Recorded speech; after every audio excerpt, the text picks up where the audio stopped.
That's my bad. My bad to the fans out there. I literally just told Samson to wait while I close the door while we get What started. up? But we are here now. There you go. What up, man? First What's time up? in a long time we have done a virtual, both of us Yep. virtual. Yep. In person's the way to go. It's just easier. You know what I'm saying? Like I even had to remember the settings and shit that I had to put up here. Right. You know what I mean? I had Yeah, to I'm like usually the one. actually type in Notion doc. I had to type it completely in the Oh search wow. bar because it's like I forgot everything. I had to sign in and all that stuff. Yeah, because I'm usually the one getting things set up and whatnot, and so it's all good. Valentine's Day weekend, Yep. All-Star game, as J. Cole would also say. Couldn't even watch the All-Star game. Had to do the whole Valentine's Day thing. What up? You got any Percy's? Yeah, I guess the thing about siblings is that they will drop in on you like unannounced, Mm. basically. Because as I told you before, I mean, plan on having nobody over here. Mm-hmm. And sure enough, Anaya's like, "What you doing?" And I'm Mm. like, "My wife. What you mean? What am I doing?" Like, and she was like, "Oh, because we're in, DC. Guess which chain?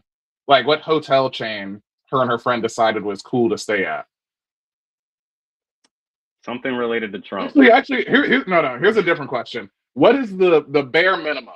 What is the bare minimum like hotel chain that you would trust? Like, yo, you ain't going on no trip unless you at least staying in a blank. There you go. That's the setup. Hilton. Okay, sure. Do you believe that? I'm asking you to think right now. No, I mean I'd stay at a Holiday Inn or Exactly, Holiday Inn. That's the correct answer. The yeah, correct answer is Holiday Inn. Why were they at a Days Inn, bruh? I said yeah, Days Inn. Like you might as well be in Red Roof Inn. Like Red Roof Inn is the one where, like that's the prostitution rings and people trying to get their life together. Is in Red Roof yeah. Inn. Like Days Inn, you like I'll give you a whole step ahead of that. You're ahead of Red Roof Inn for sure. And then Hampton Inn is directly, I guess no, Hampton Inn is on tier with Holiday Inn. But just Mm-hmm. when I heard Days Inn, I was like, bro, that's like a Motel 6. My nigga, what are you talking about? Like, As long what as do you you, mean? if you plan on spending your time mostly outside, and I'm like, yeah, that's fine. Like, you just need a place to lay your head at. Like, who cares? Nah, bro. I'm saying I would never lay my head there. That's my point. Is that if you go up to the counter, my sister's talking about she go up to the counter. If you have to ask the host person, like, y'all got bed bugs? What do you think they gonna say? Yeah, Like, she like gonna be like, nah, we don't. no, Like, we're good. We're you just clean. gotta know, yeah, you just gotta know that Days In ain't where you're supposed to be at. But that's What my about Percy. that Days In had over a 4.3 rating? Nah, I don't care. I'm not staying at no Days In. Me Okay. personally, unless there ain't nowhere else to be. You know what I'm saying? Yeah, I'm paying for a Holiday Inn. That's what I'm yeah. saying. What about But Comfort Inn? nah, I ain't stayed there, so I'm gonna Okay. go ahead and rule against it. Yeah. I'll have to look. I'll have to look in the hotel ownership tree where they're at. Hmm. Like who? Yeah. I haven't stayed in a hotel in a while, but I understand the sentiment. Like, there's a certain point where I'm like, and maybe this is just the classism of it. It's just like, I've upgraded from that point of my life Yeah. of It's staying just in those type of we hotels and we know motels. in college, bro. I Like know for sure. I know for sure I'm not staying at no motel. that's what I'm saying. Like you staying at a Super 8, my nigga? What? No, Like no. that's what I'm saying. Like, but that's my Percy. Yeah, I Saving your got two. siblings from bed bugs. I got two. First one is a quick one. I was just scrolling through Reddit and came across this video of this dude named I think his name's Josh Harmon, Hmm. and I'm not familiar with him, but he apparently has a whole bunch of subscribers on YouTube, something like over in the millions or some not. But this clip popped up of Jean Baptiste, great jazz musician. He was on the Daily Show. Grammy winner. Yeah, from New Orleans. And what Josh does, apparently, he does he makes like sound effects. He's a sound Hmm. effects guy, and so like he's like watching cartoons, and like one of his videos, he had Jason Derulo, and they were watching some kind of like old timey cartoon, and they were just adding sound effects to the whole thing. In this clip, I don't know if you watched it, but they're playing Song of Storms. I'm Hmm. butchering it. Yeah, Song of Storms from Zelda, and Jean Baptiste does exactly what Jean Baptiste does, and just Yeah. puts his foot in it. That I'm just like, man, just inject this into my veins. So when you get the chance, listen to it. And it's super short. It's like a minute long. It's a YouTube short, but it's really good. That I'm like, man, if John Baptiste ever made like a video game like cover album, Yeah, yeah, right. like Yeah. that'd be so good. Mhm. My other Percy is that it snowed. We're coming up on like around 3 weeks ago, Mhm. and we're finally starting to get like pretty decent weather. Like for the last week, we've been hovering Relatively, around the yeah.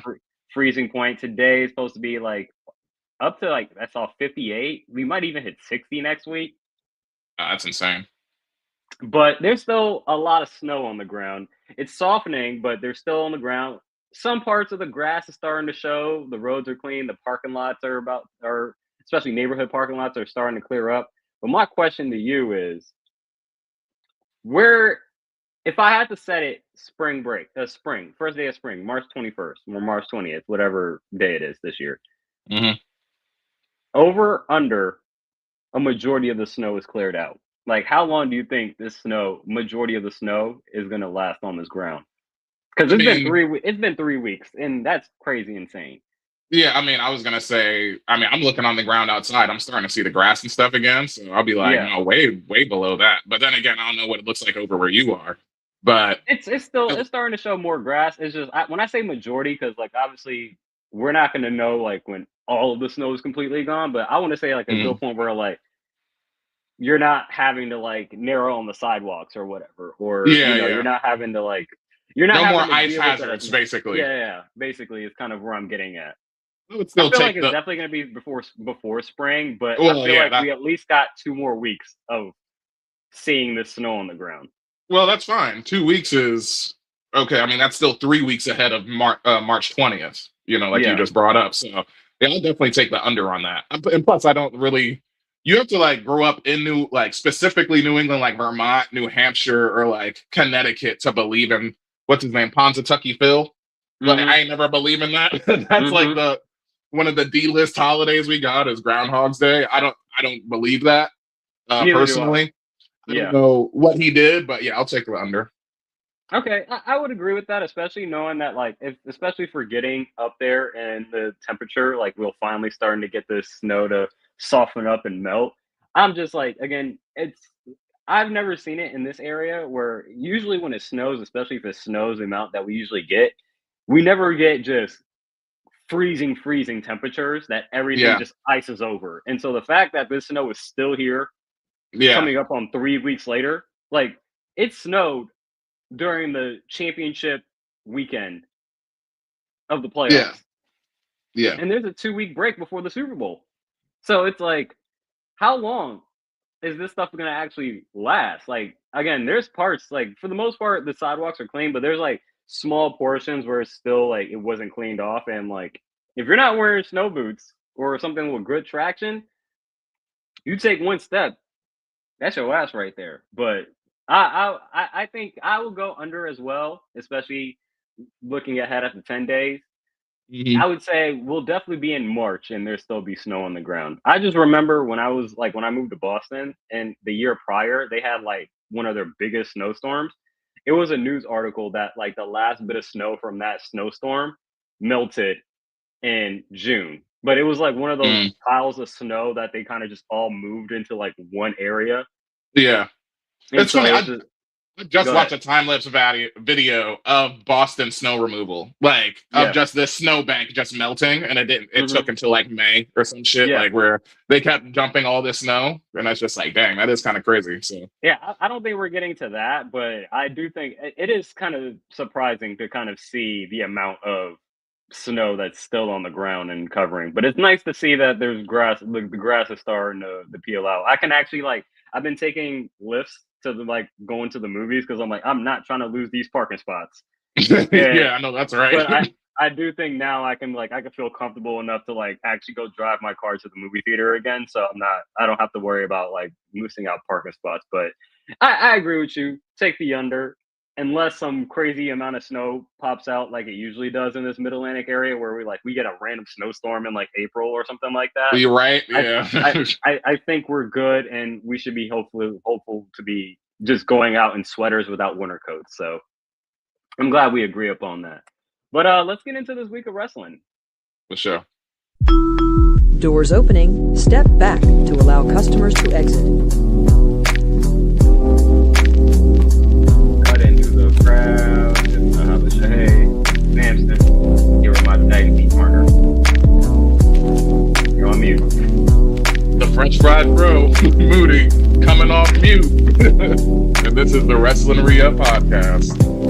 A weekly stroll through the avenue of wrestling. Yo, fuck with us here on this YouTube channel. Like, comment, subscribe. Watch us struggle with the settings. But actually know what we're talking about when it comes to this wrestling stuff. Right here, every Saturday.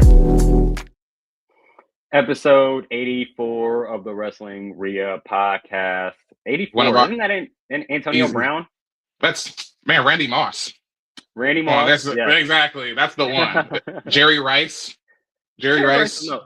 If he was 84, it had to have been like on like Seattle. Or Michael Irvin. Michael Irvin. Those are 88s. Jerry Rice is 80. Michael Irvin was 88. All right. Either way, they still wore him in either Keenan McCardell. Sure. Or should be Hall of Fame. You know, our biggest snub that we got for as a Jacksonville receiver. Former Commander. Yeah, fucking who else? But yeah, you said AB for sure. Yeah. Yeah. I'm glad you named out Randy Moss, because I'm like, I'm not trying to have AB be the lead number. No, absolutely not. For calling out 84. That's way too exclusive of a number right there. Too elite. Yeah. But yeah, episode 84, we're 16 away from the big 100. I'm excited for that. We got to think of something for 100 if we do plan on making that a huge episode. Yeah. I wonder what episode 100 lands on. That'd be crazy if that was like WrestleMania. All right. Yeah. So that would be 16 weeks, so 4 months from now. I think a clean 4 months, basically. Yeah, exactly. Okay. So that'll be like June, mid-June. Okay, that's so what that probably, is. Mid or early June. June. That's so. King of the Ring. Backlash. Oh yeah. Backlash is May, so we're probably in the in between time then. Yeah. Getting up for King of the Ring. Yeah. We'll figure it out when the time gets near. But episode 84, big week, especially from the AEW front. That's probably going to be the lead. This is one of the first times where on the title for the episode they get the exclusive domain on there. Usually I'm mixing it up with like Raw or WWE stuff and AEW stuff. I'm like, to me, nothing really happened on WWE that I really cared about to call out, but a lot happened with AEW. They have Grand Slam, which technically already happened, but we haven't been presented it here in the United States unless you've seen the spoilers. We might talk about the spoilers later. I haven't heard anything yet. All I saw was MJF on the Today Show in Australia, just obviously shitting on the entire country, you know? Yeah, makes sense. But I haven't seen anything. And Grand Slam, I would say this is their biggest non-pay-per-view show of the year. This is like the one that you actually can remember. You know what I'm saying? Yeah, like throughout the year. I had to check. I was like, because I remember last year it felt like it was a regular TV show, and I had to make sure. And basically, it takes the place of Collision for tonight. Yeah. So we'll get to it when we get to it. No predictions for it because it would be cheating at this point. But we'll go through it already and we'll talk about it. And if you care enough, we'll talk about it spoiler filled or non-spoiler filled. We'll run through predictions quickly, and then just like I guess you got to see the card. Yeah. And then just I could probably find the card without the spoilers. Okay, yeah. So we'll check. And then we'll check afterwards. But let's get into Raw and the Raw recap at the flagship store. But big news to come out, especially related to Raw, is Braun Breaker is out for an indefinite period of time with having hernia surgery. He injured it last week. In his kind of rage-filled, segment where he was trying to flip the table, and he successfully flipped the table, but obviously he pulled a muscle required a hernia, and so now he will be out, and that just adds another wrench into the amount of many wrenches that have been thrown into their run to WrestleMania. No Braun Breaker, and it doesn't seem like we might get Braun Breaker for WrestleMania as well. That is How do you feel insane about that? because Yeah. it's I feel this is I feel vindicated because I was so right. I was so right. Don't play with injuries, bro. I feel like this is all still division. I blame Seth for this injury. This is what it is. It's internal karma for the Yes. Seth injury. I think, yes, that's exactly what I'm thinking because it's like, all right, I'm not going to sit here and hold like, Seth tearing his ACL, like legit or meniscus, whatever it is, over his head. But now that we got two of them, like you took out the leader, like clearly the leader of this faction that was supposed to be leading all the way up until this Mania, bare minimum, for sure. Not only do you lose him, but you lose the guy that you built the faction for to get him over. Yeah. Because now you got to sit here and be like, who's the most captivating? And it's upsetting to me that it would be Logan Paul. He's going to be the one to step up because, granted, obviously Bronson Reed is a walking wrecking ball. But, I just don't think they see him in that position. You know what I mean? And Logan like Paul they would is rather an easy heat magnet, and he has the social following that it leads to eyeballs and whatnot. It's the I can only imagine what Trips felt like. He was like, "Fuck it, rip it up, god damn it." You know what I'm saying? Yeah. Him and the writing team, like. Then again, hernias are like on the lower tier of like sports injuries. Granted, I never had a hernia. This is me just talking as a fan. I don't know shit. But, these guys are freak athletes, and Braun Breakers he's even younger than his prime. He's still a young bull. So, like, I'm sure he could bounce back from this in like 6 weeks, freaking. Hopefully, and, maybe John Cena came in from a torn pec in like 2 months or some crazy, or 3 months, Yeah, and maybe the out indefinitely aspect is just to keep the mystery of like you can't guess like, oh, it's been 4 weeks and they said it was a 4-week injury. It's like, no, just kind of like how in regular sports they're like, oh, this injury is going to be out for 4 to 6 weeks, and then we're going to have a reevaluation afterwards to figure out if they need to any longer in time. So it's just kind of lets them kind of recover at their own time and pace without having to feel rushed. But percentage chance, do you think he actually makes it to WrestleMania? This is January or February. Nah, 20%. 20%. Yeah. Even in like a run-in or like somebody like he costs somebody. Well, I mean, that's something else. I mean, sure, he could be active. Yeah, I'm sure he could probably feel fine. Well, being physical to do and something. doing something, yeah. He could, yeah, for sure. I could believe that. I mean, I'd give that like. I mean, shit. That's 6 weeks. Yeah, it's still 6 weeks away. I don't know. I'll give that a third. Okay. I ain't never felt a hernia. Yeah. But so I know he didn't look like he was hurt to us. So that dude is this just brought. You just said a hernia. Just brought me back. Oh, I know exactly what it was. That's exactly. There we go. Hey, champion of the week. We'll agree on that right there. Yeah, we'll agree. That's definitely. But speaking of, I guess the division, we can get into that Raw recap, and I think we both had this as mid. Yeah. Elimination Chamber qualifying match, LA Knight over Penta and Austin Theory, and the Hooded Strike Man. We're on the pantheon of like the Hooded Man. That has to be a character. The Hood, like, WWE 2K, like the masked man, the Hooded masked man, like. I think that's why. Go ahead. Sorry. Go ahead. I was gonna say, yeah, that's why I just put him as the Hood. That was like Joker's name beforehand. It's like, hey, that's just a legit. I'm making him a legit character. As much as we've seen him at this point, he's just the Hood. What's his 2K rating? The Hood. I mean, the run. This is where you got to get into those different stats, right? Because I think he's automatically like a run-in platinum. He's like a platinum or like Hall of Fame level, just like run-in spot. Yeah.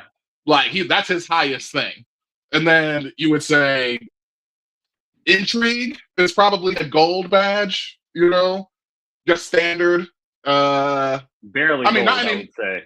Well, you asked over the history of his career. This is the history of WWE. So I'm like, right now it's not gold for sure, but yeah, I think you got to give him at least a gold. But yeah, I had this as a mid. LA Knight getting the qualifying W over Austin Theory and Penta.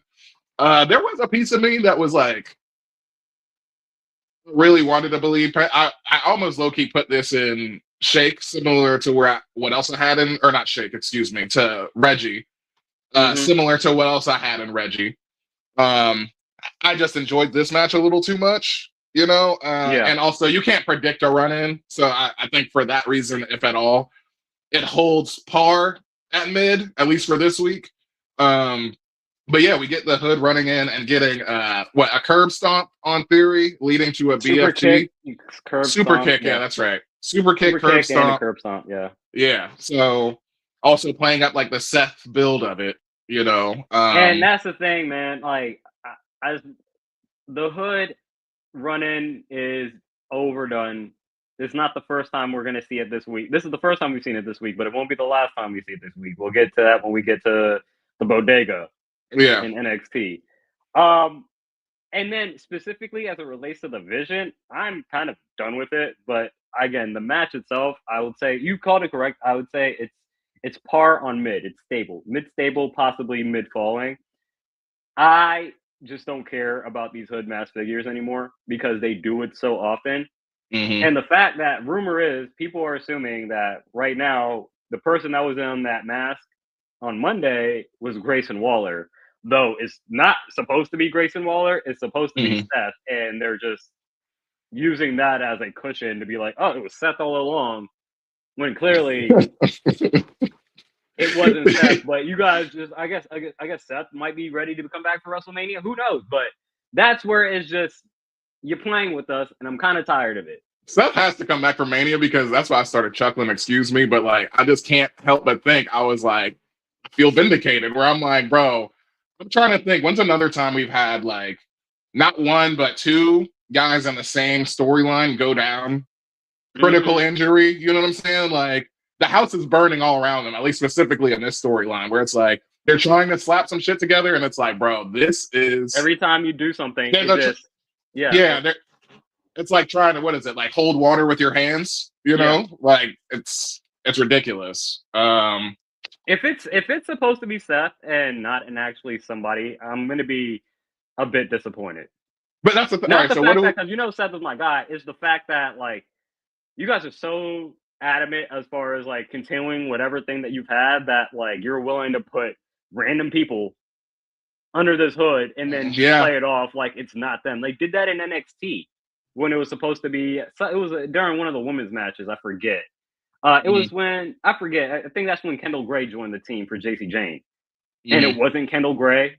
Not Kendall Gray. It was Laney Reed. You're talking about. It was Laney Reed. Yeah, that's It was Laney Reed technically supposed to be in the mask, but technically the mass attack wasn't her. It was somebody else because for whatever reason. And it's like,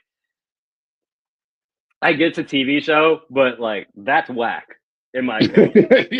That's whack. It's funny because not to chew on this too much, but it is the biggest WWE thing. Like you said, Braun's injury, but like having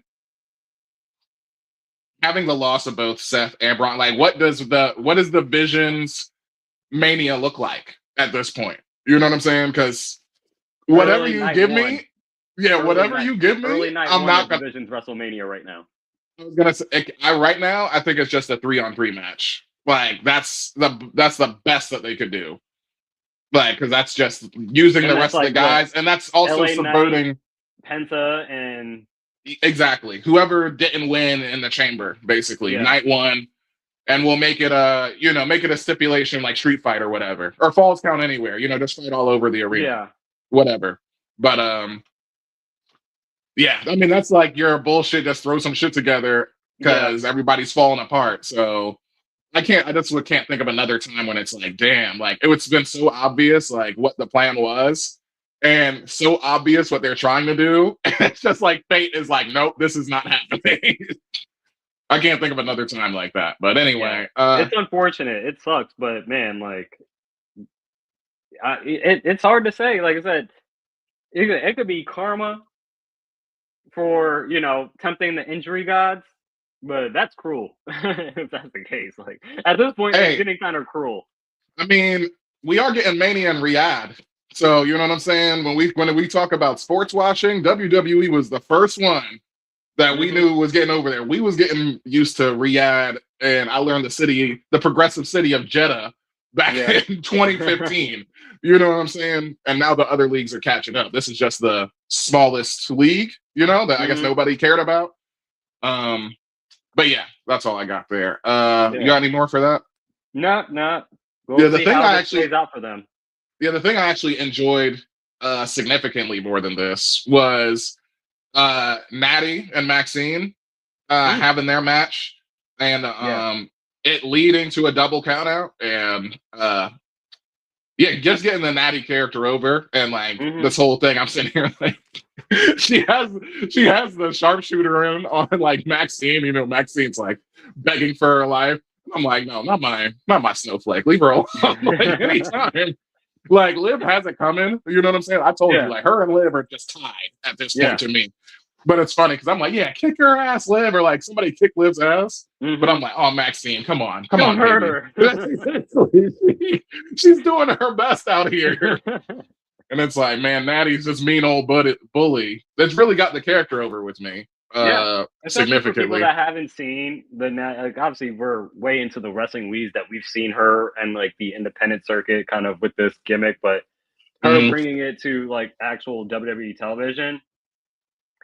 She's an OG, she's a legend, she's a trainer, she's everything that you could ask for in the women's division. It's a little it's interesting and I'm curious to see how it plays out. Especially I kind of understand why AJ Lee came out to help her because she initially came out and helped Maxine get the win over Becky and win the IC title. It makes me understand how the next few weeks are going to play out between AJ Lee and Becky Lynch at Elimination Chamber. And I feel like Natty's going to come in, interfere, cost AJ that match. Whatever Saturday night's main event that we have in between now and Mania, we'll get that with AJ Lee and Maxine versus Becky and Natty. There you go. I feel like that's kind of what's going to happen. But I'm intrigued. Do you think Natty, with this gimmick change, wins the title? No. Either one. Yeah, she won IC title. Yeah, but you said the title. No. I say A title. Sure. Title. Of course. That's why we brought in the women's mid-card titles. Any woman has the ability to cash in on any one of those, or not cash in, but win either one of those titles at any point in time. Now, that is unlocked for everybody on the roster. So I'll just say that going forward. That's why they're there. B-Fab right now could win the U.S. title. She could. Yeah. That's obviously a long shot, but I'm just saying that's what that title's for. If you wanted to just hot shot something onto her. So yeah, she could win. I'd like to see Natty with Ren QCC. The vibe doesn't match. No, obviously it would require Ren QCC to shift to more Natties.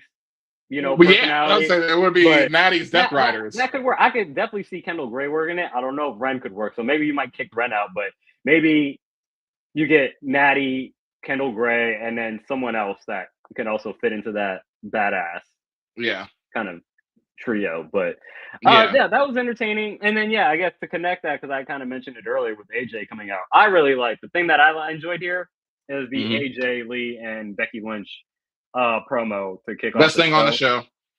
Yeah, Becky is just killing it. She's been killing it, like character-wise, and just playing this deranged kind of Trump-esque, deranged champion, or just superstar, where she's like, everybody's saying it, I'm the best, blah blah blah. Sports Illustrated, the Bleacher Report, this, that, and the third. Getting goaded into, defending her title at Elimination Chamber against AJ, which it didn't hit me, but until she said it, I'm like, yeah, that makes sense. You've only been in multi-person matches since you've come back. This is your first singles match in 10 years. And that's why it makes sense for Natty to come and interfere, because she came in and cost you, after the beatdown and whatnot, it makes sense why Natty would kind of interfere on the Becky, AJ Lee match at Elimination Chamber. But no, yeah, the whole segment was really good. Becky continues to show why she's one of the best women's wrestlers in the world. Yeah, I know you don't mean that at all when you say like Trump adjacent. 'Cause I don't get that from her, but just a loudmouth, like I guess because she's big time Bex now versus like because her character went from the Irish lass kicker to the man to fuck. Well, now she's big time Bex. That's what she is. Now she's making people welcome to the big time, which I think that's the best line of all of it. When she does that whole spiel, everybody says it, whatever, because she's been around 10 years. But yeah, I like her being like this is the importance. Becky is showing you the importance of like respecting your vets and using their leverage or their overness in this case to like get the belt over. You know what I'm saying? Because it does significantly make me think that like similarly with Julia, granted Julia obviously is not nowhere close to Becky as far as where she's slotted, in WWE's mind. But as far as like putting on matches and storyline, Becky is getting the storyline, and she's obviously a great wrestler. Her and Lyra was great, whereas Julia's just getting the wrestling part. And it's like just between that, like it doesn't feel like a step down. That's what I'm trying to say. Where it would be a step down for anybody else, like going into that division, Becky literally has elevated it because of who's holding it. The Women's Intercontinental Champion definitely feels elevated and feels for sure. It's a thing to be sought after relative to the United States Women's Championship. And I will say, I do think Becky is playing a Trump-esque character. It might not come across as strong on television. Not conservative then? If you look, no. It's just if you look at the way she tweets. Oh, okay. Tweeting in character, it's almost a 1-to-1 comparison. It's like she's mocking Trump in the way that she's performing, but it's just the way she's doing it is just hilarious to me. That's all of her tweets are all lowercase, just streams of consciousness like Trump. It's hilarious. She had one where she called out AJ Lee. I'm not going to bring it up right now because it'll take me too long, but go look at her Twitter feed. I think I did see that one. Whatever you was talking about, because she do be doing that. Called for her sure. like AJ because you know how Trump be talking be calling out his giving nicknames. Giving terrible nicknames. She did that with AJ Lee. I forgot what he called. I forgot what it was. Yeah, I did see that though. Yeah, you're right. Yeah, she's been killing it. She's been one of the most enjoyable aspects of the show. Whether it be with Maxine, whether it be with AJ Lee, doesn't matter. Like Becky is just showing you how she can put over anybody at this point. So shout out to her. I'm intrigued to see how that plays out. I think she ends up winning. I think to have that match at Elimination Chamber, I get it. Technically, I don't think AJ's from Chicago. I think is that her adopted home or is she from? That's Chicago? What she's saying. She was saying that she said her hometown. So, but I'll look it up real quick. But I would assume adopted home because obviously her now, but I don't who think her husband is from there. Yeah, but no, that's a WrestleMania match. Yeah, that's right. She's a Jersey girl. She's from Jersey. Yeah. That's right. That's a WrestleMania match. You're not going to get a final, or if you do. Becky's retaining and you're running it back because there were some shenanigans involved. That's got to be Becky versus AJ for the Women's Intercontinental Championship. That's how you. That's a WrestleMania match. That's a WrestleMania match. So we'll get that run back for sure. Have AJ win and not to diminish it at all because, like I said, right now it feels great. But what you don't want to do is like what TNA did with the legend or the TNA Legends Championship, but it just became basically, oh, you were coming back and you used to wrestle here like 15 years ago. We'll put the title on you. That was the title that was literally invented for Booker T when he came over. And it's just like, that thing, it was a mess. That's what you don't want it to be, but right now how it feels is great. Anything else for you on Raw? You got what? You got a Shake and you got a Reggie. Yeah, the Reggie. I'll get through it quick. The Reggie was the Elimination Chamber qualifier because of how predictable it was, basically. Just as simple as that. There was not a chance that Lyra or Ivy Nile, she's the lowest rated on here for sure. But simple as that. And it was kind of spot. I thought both of the qualifier matches were pretty spotty. Well, between the women, I was gonna bring up SmackDowns later on when we get there. But yeah, I was just kind of like, and then Rhea won, so I was like, fine, whatever.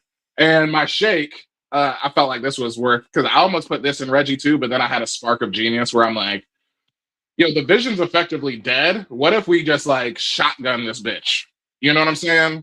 Finn, pull the trigger right now. You're not getting. I mean, CM Punk is still the Mania guy. I mean, Roman already picked him, but in the sense of like, whatever you were leading up to with the Vision and CM Punk and Seth and all that shit, that clearly has fallen apart. Where I'm like, I don't know what you're doing on the other side of this if CM Punk just wins. You know what I'm saying? I mean, it is just a holding pattern, obviously, until we get to Mania, because at that point in time, I'm just like, okay, Roman's just going to win the title. You think if it's a one-on-one match, Roman's just winning the title? Yeah, sure. Yes, absolutely. Yeah. Absolutely, he's winning.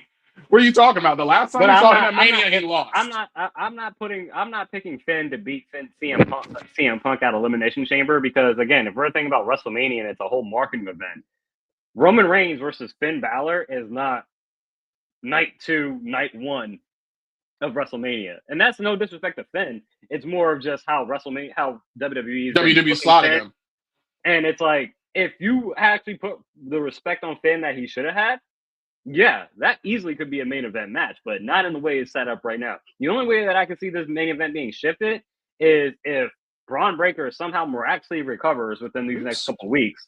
Yeah. And then he ends up interfering in this CM Punk Finn Balor match that ends up being put into the Roman Reigns CM Punk match at WrestleMania, and you get a triple threat. Okay.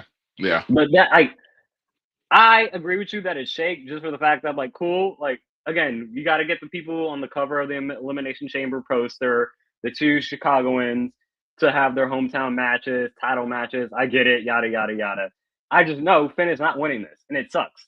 Yeah, exactly. That's why I put in a shake, because of the spark of hope that I was like, actually, I believe Finn could win the title more than I believe that either Lyra or Ivy was going to win this match on Raw. So, either way, I was going to mention that specifically when we got to SmackDown with the Rio versus Lash and Nia.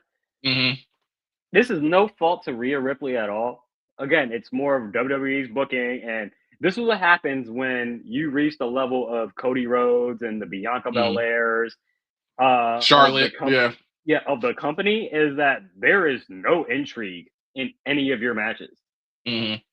I have no doubt that Rhea is going to end up coming out on top, and it's just like, she's hit Charlotte, the Charlotte stride. This is where we had the issue with Charlotte. It's no fault to her. Like, Bianca went through the same thing. Cody goes through the same thing. It's like, when you are the S tier of the company, yeah, you're going to win most of the time, but it also leaves any type of believability that I believe that you can win. Especially now that Rhea and Io are a tag team and they're tag team champions. It's like, who's taking that pin? I told you before, even when you got dominant tag teams, 2 things to beat tag teams: either storyline, which that's what I think we're doing with them, is that they're just going to break up. So the storyline is going to defeat them, or power. And that's why I like the Lash and Nia stuff. But yeah, we'll get to that on SmackDown. Yeah, but yeah, that I wouldn't go as hard as to say it's Reggie, but it is shake. Rhea is almost like shake right now, because I'm like, there's just no doubt. Like, she's standard shake. Yeah, it's not anything that she's doing. It's just more of just like, yeah, like, I get it. You're the face of the company. Go ahead, get your win, pop the crowd, like, do all the, routine stuff. It just feels routine at this point. And there needs to be some adversity where I genuinely believe that she could lose, or whether it be Bianca or Cody, whoever. When you reach that high level of being on the card, even like past being like a main eventer, like, you are the face of the company of the card. Mm-hmm. You got to give me some kind of adversity that makes me believe that you are going to lose this match. Yeah. Which I do. Yeah. Which you can't feel with her at all. Yeah. So this is way too OP. But again, that's nothing against her. It's more of booking by WWE. But Mhm. anything else from the flagship? No, that's it. That's it. Let's head over to the bodega. And right now, NXT, you have at least one more week before we start being, at least before I start being a little bit more critical of your show. But it's another standard week of AEW of NXT. Mhm. Apparently on like the Wrestling Observer, I think one of the wrestling publications, Reviewers. they had put out like their list of like, best and worst of the year, and NXT was listed as having the worst show of 2025, and they listed Booker T as being the worst commentator. Worst commentator? Nah, Yeah. he's not the worst. I'm like, that's OD. That's OD. I get it. He could be over hyped, overzealous, and a lot of his delivery. But Well, I'm like, yeah, go ahead. Sorry. He did a lot to put over Trick on his Absolutely. intro. Absolutely. I was gonna say the worst thing about Booker T is the thirst. That's the worst thing, because it's the same way, because just whenever he goes, oh yeah, man. Like, that's all fine. His cadence is great, I think, but even like while matches is going on and stuff, too. Yeah, he's really good at that. But like, yeah, I'd say the worst thing is like when Stephanie Baker does Devil's Kiss. That's probably like the worst commentary of the year, because you're just like, all right, like, you don't gotta tell us what we know. Yeah. But yeah, let's get to this card. Yeah, best thing on the show, we agreed. This is once again very mid show. But like, I guess that goes to their point that it's the worst show of the year. But Zaruka and their drama as they get the W across over Ren QCC. But with this stipulation, it was like whoever gets the pin is number one contender for the NXT title. So with that being said, of course Soul was gonna win this, because Zarya's got to break her in half at Mania, or stand and deliver, send her off onto the main roster. Do you even think she's going to let her win that match? That's what sucks. Like, man. You think she's going to let her beat JC Jane? Who? What, WWE is going to let her? Do you think Zarya is going to let Sol Ruka beat JC Jane? No, absolutely. No, that's my point. She's sending her to the main roster with an ass whooping, and she's going to beat her right now. She's going to beat her ass right now. I'm calling that now. And then this is where you get the last month. You just build it.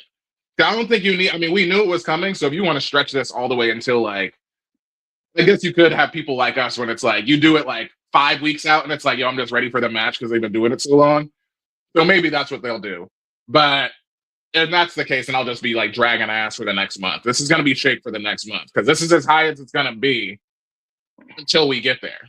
I feel like, unless we get physical. For a while. Like I said, they've been shooting for months. Exactly. Months. And I'm like, are we finally going to pull the trigger on this? I will say, was that a tag? Oh, no, that's why it's good storytelling, though. That's great stuff, because there's no way in hell that ref should have called that. Zarya should be mad at the ref.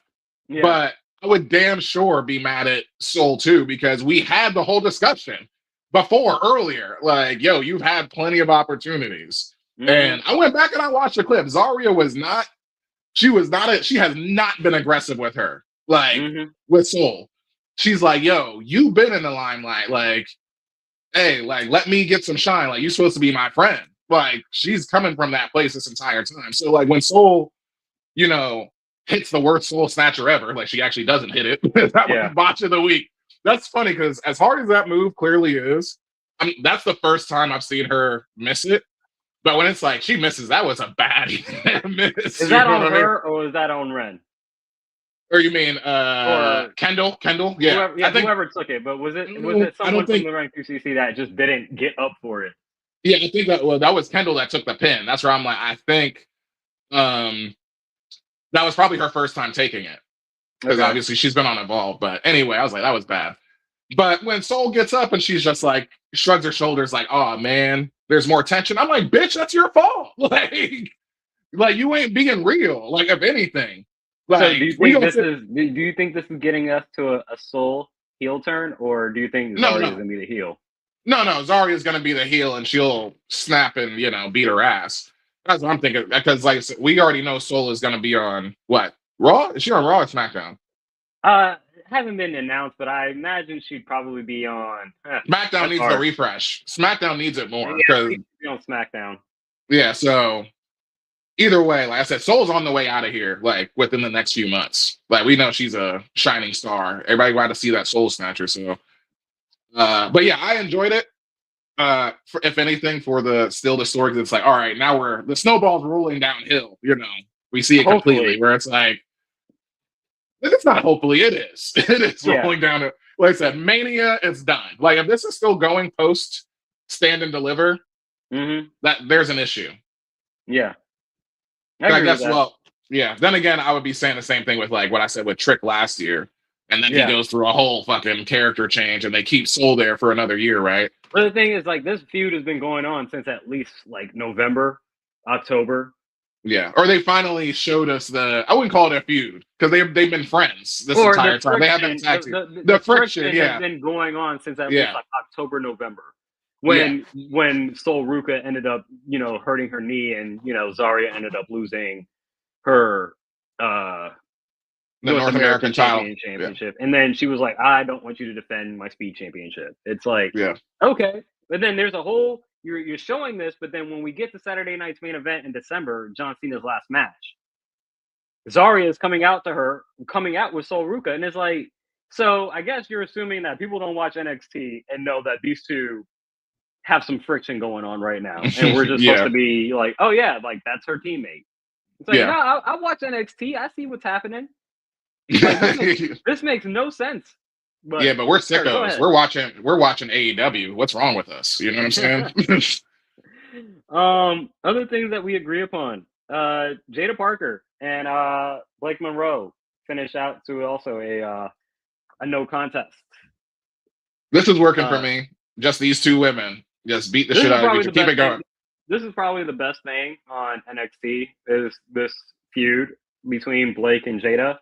It's a toss-up for me for who I want to see kind of coming out of this successfully. I do think probably Jada's probably got the edge just for like being recently coming back, and Blake is, she could take a loss and be pouty and everything. It works with the character and whatnot.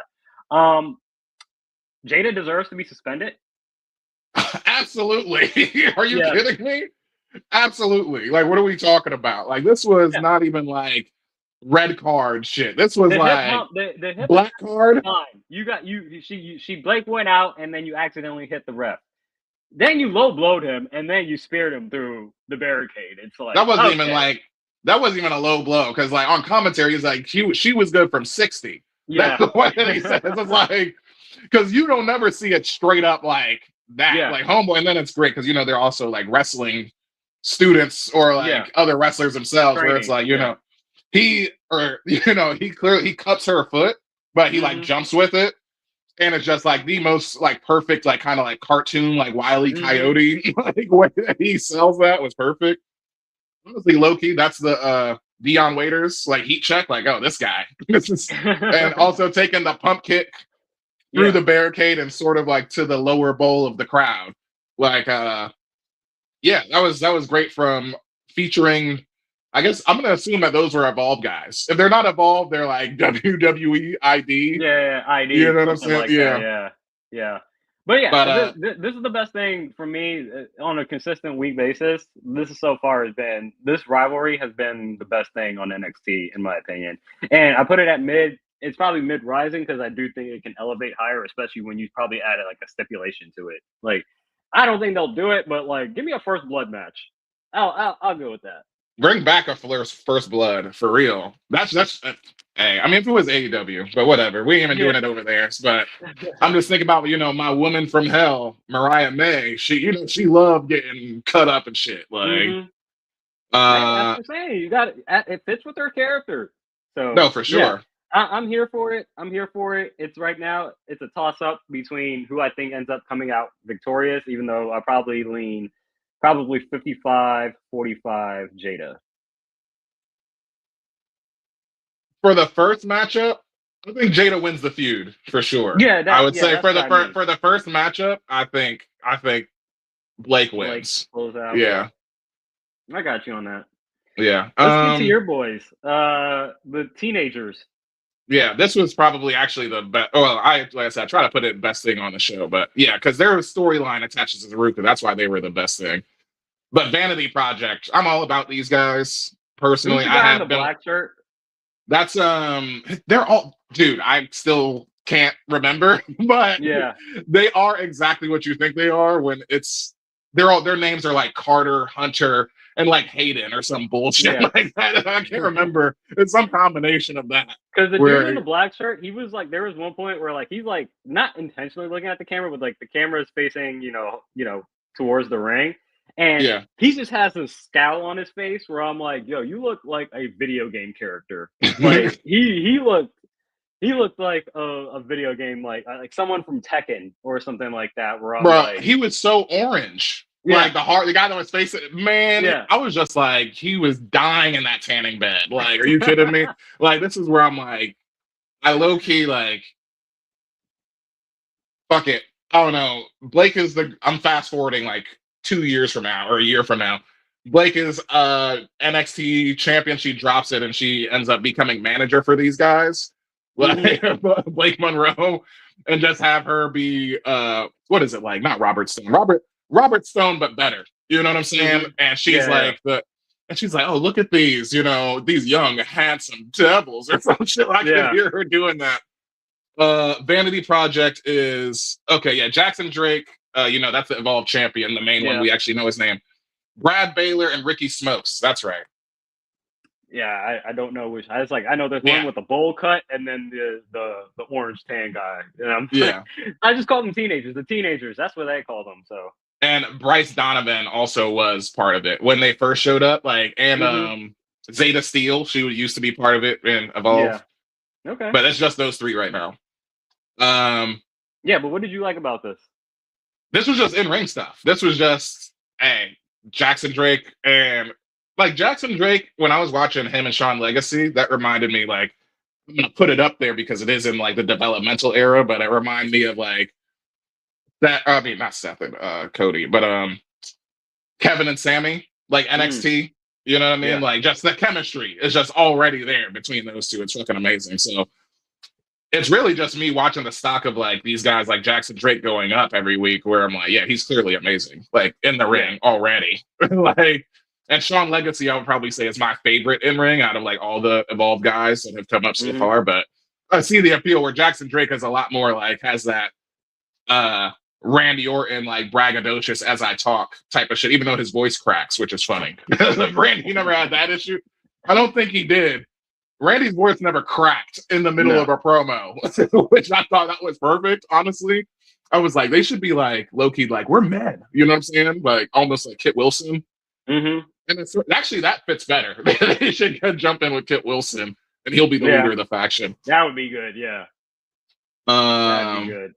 Before their vanity, like, isn't that toxic? Well, no, that's not toxic because they care about their skin. It's like, just because I moisturize, that's what Kit Wilson would say. Good catch. That's what Kit Wilson would do, yeah. You have more than me. Actually, no, I think that covers everything for you, right? Unless you had some Reggie. No. What? Actually, off the top of the dome, this would be primo. I didn't put it up here, but the return of Hank and Tank and me watching them lose. Thank God. Okay, that's it. That's a primo. Just when I saw Hank and Tank come out against the Vanity Project, I was like, God damn it! And then they lost. I said, that's what I'm talking about. Yeah. But I'm all about Vanity Project, so I'm like, yep. Put the titles on them. I don't care. Don't give it Hank and Tank. Sorry. Yeah. Sorry. Okay. But that's it. Last thing for me is Shake. Eli Knight gets the win over Josh Briggs in a speed tournament match. Eli Knight looked great. There were some good sequences, like, high flying ability. Obviously, he reminds me of another Knight, Kevin Knight, a little bit. But yeah, just impressive, and I'm here to see what that finals looks like between, or I guess semifinals, like I don't know, semifinals or finals, whatever. But against Elio LaFleur next week. They both got their ass beat by Jasper Troy afterwards.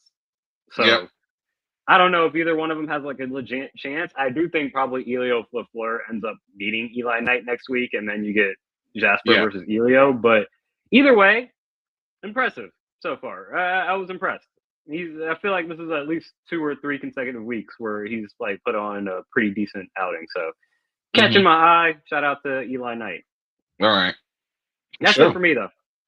Yeah. NXT, like I said, you got at least one more. You got one more Grace week before I start being a little bit more critical, and we might have our first time where it's like, if they don't step up, we're gonna have possibly like more than, because usually I don't think we've ever had more than one Reggie listed for each of us. Oh yeah, right. I would not be surprised if NXT starts getting like 2 or 3 Reggies listed out. Yeah. Mm-hmm. So one more week of grace from me, and then I'm about to have to start being critical. Yeah. Anything else? No, that is it. Let's move over to the coffee shop of AEW Dynamite. Some outside news. Warner Brothers, apparently, this is rumor, allegedly from the very trustworthy source of Dave Meltzer, be using that facetiously. Warner Brother Discovery allegedly kept Brody King off Dynamite due to the fuck ice chants that occurred last week. After that was posted by Dave Meltzer, Sean Rossap from Fightful, he got a statement from Warner Brothers Discovery themselves saying that Warner Brothers Discovery did not have any involvement in Brody King's upcoming AEW schedule.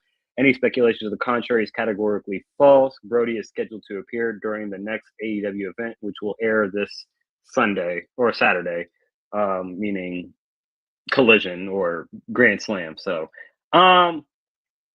interesting thing to come out of this. Do you believe it? No. Who do you believe? Do you believe Meltzer, or do you believe that WWE didn't have any influence? Or AEW? No, WB, because it's saying it came from Warner WB. Brothers. Yeah. Oh yeah. Because that's their partner. Because I'll give you added context. Say no, I don't believe that.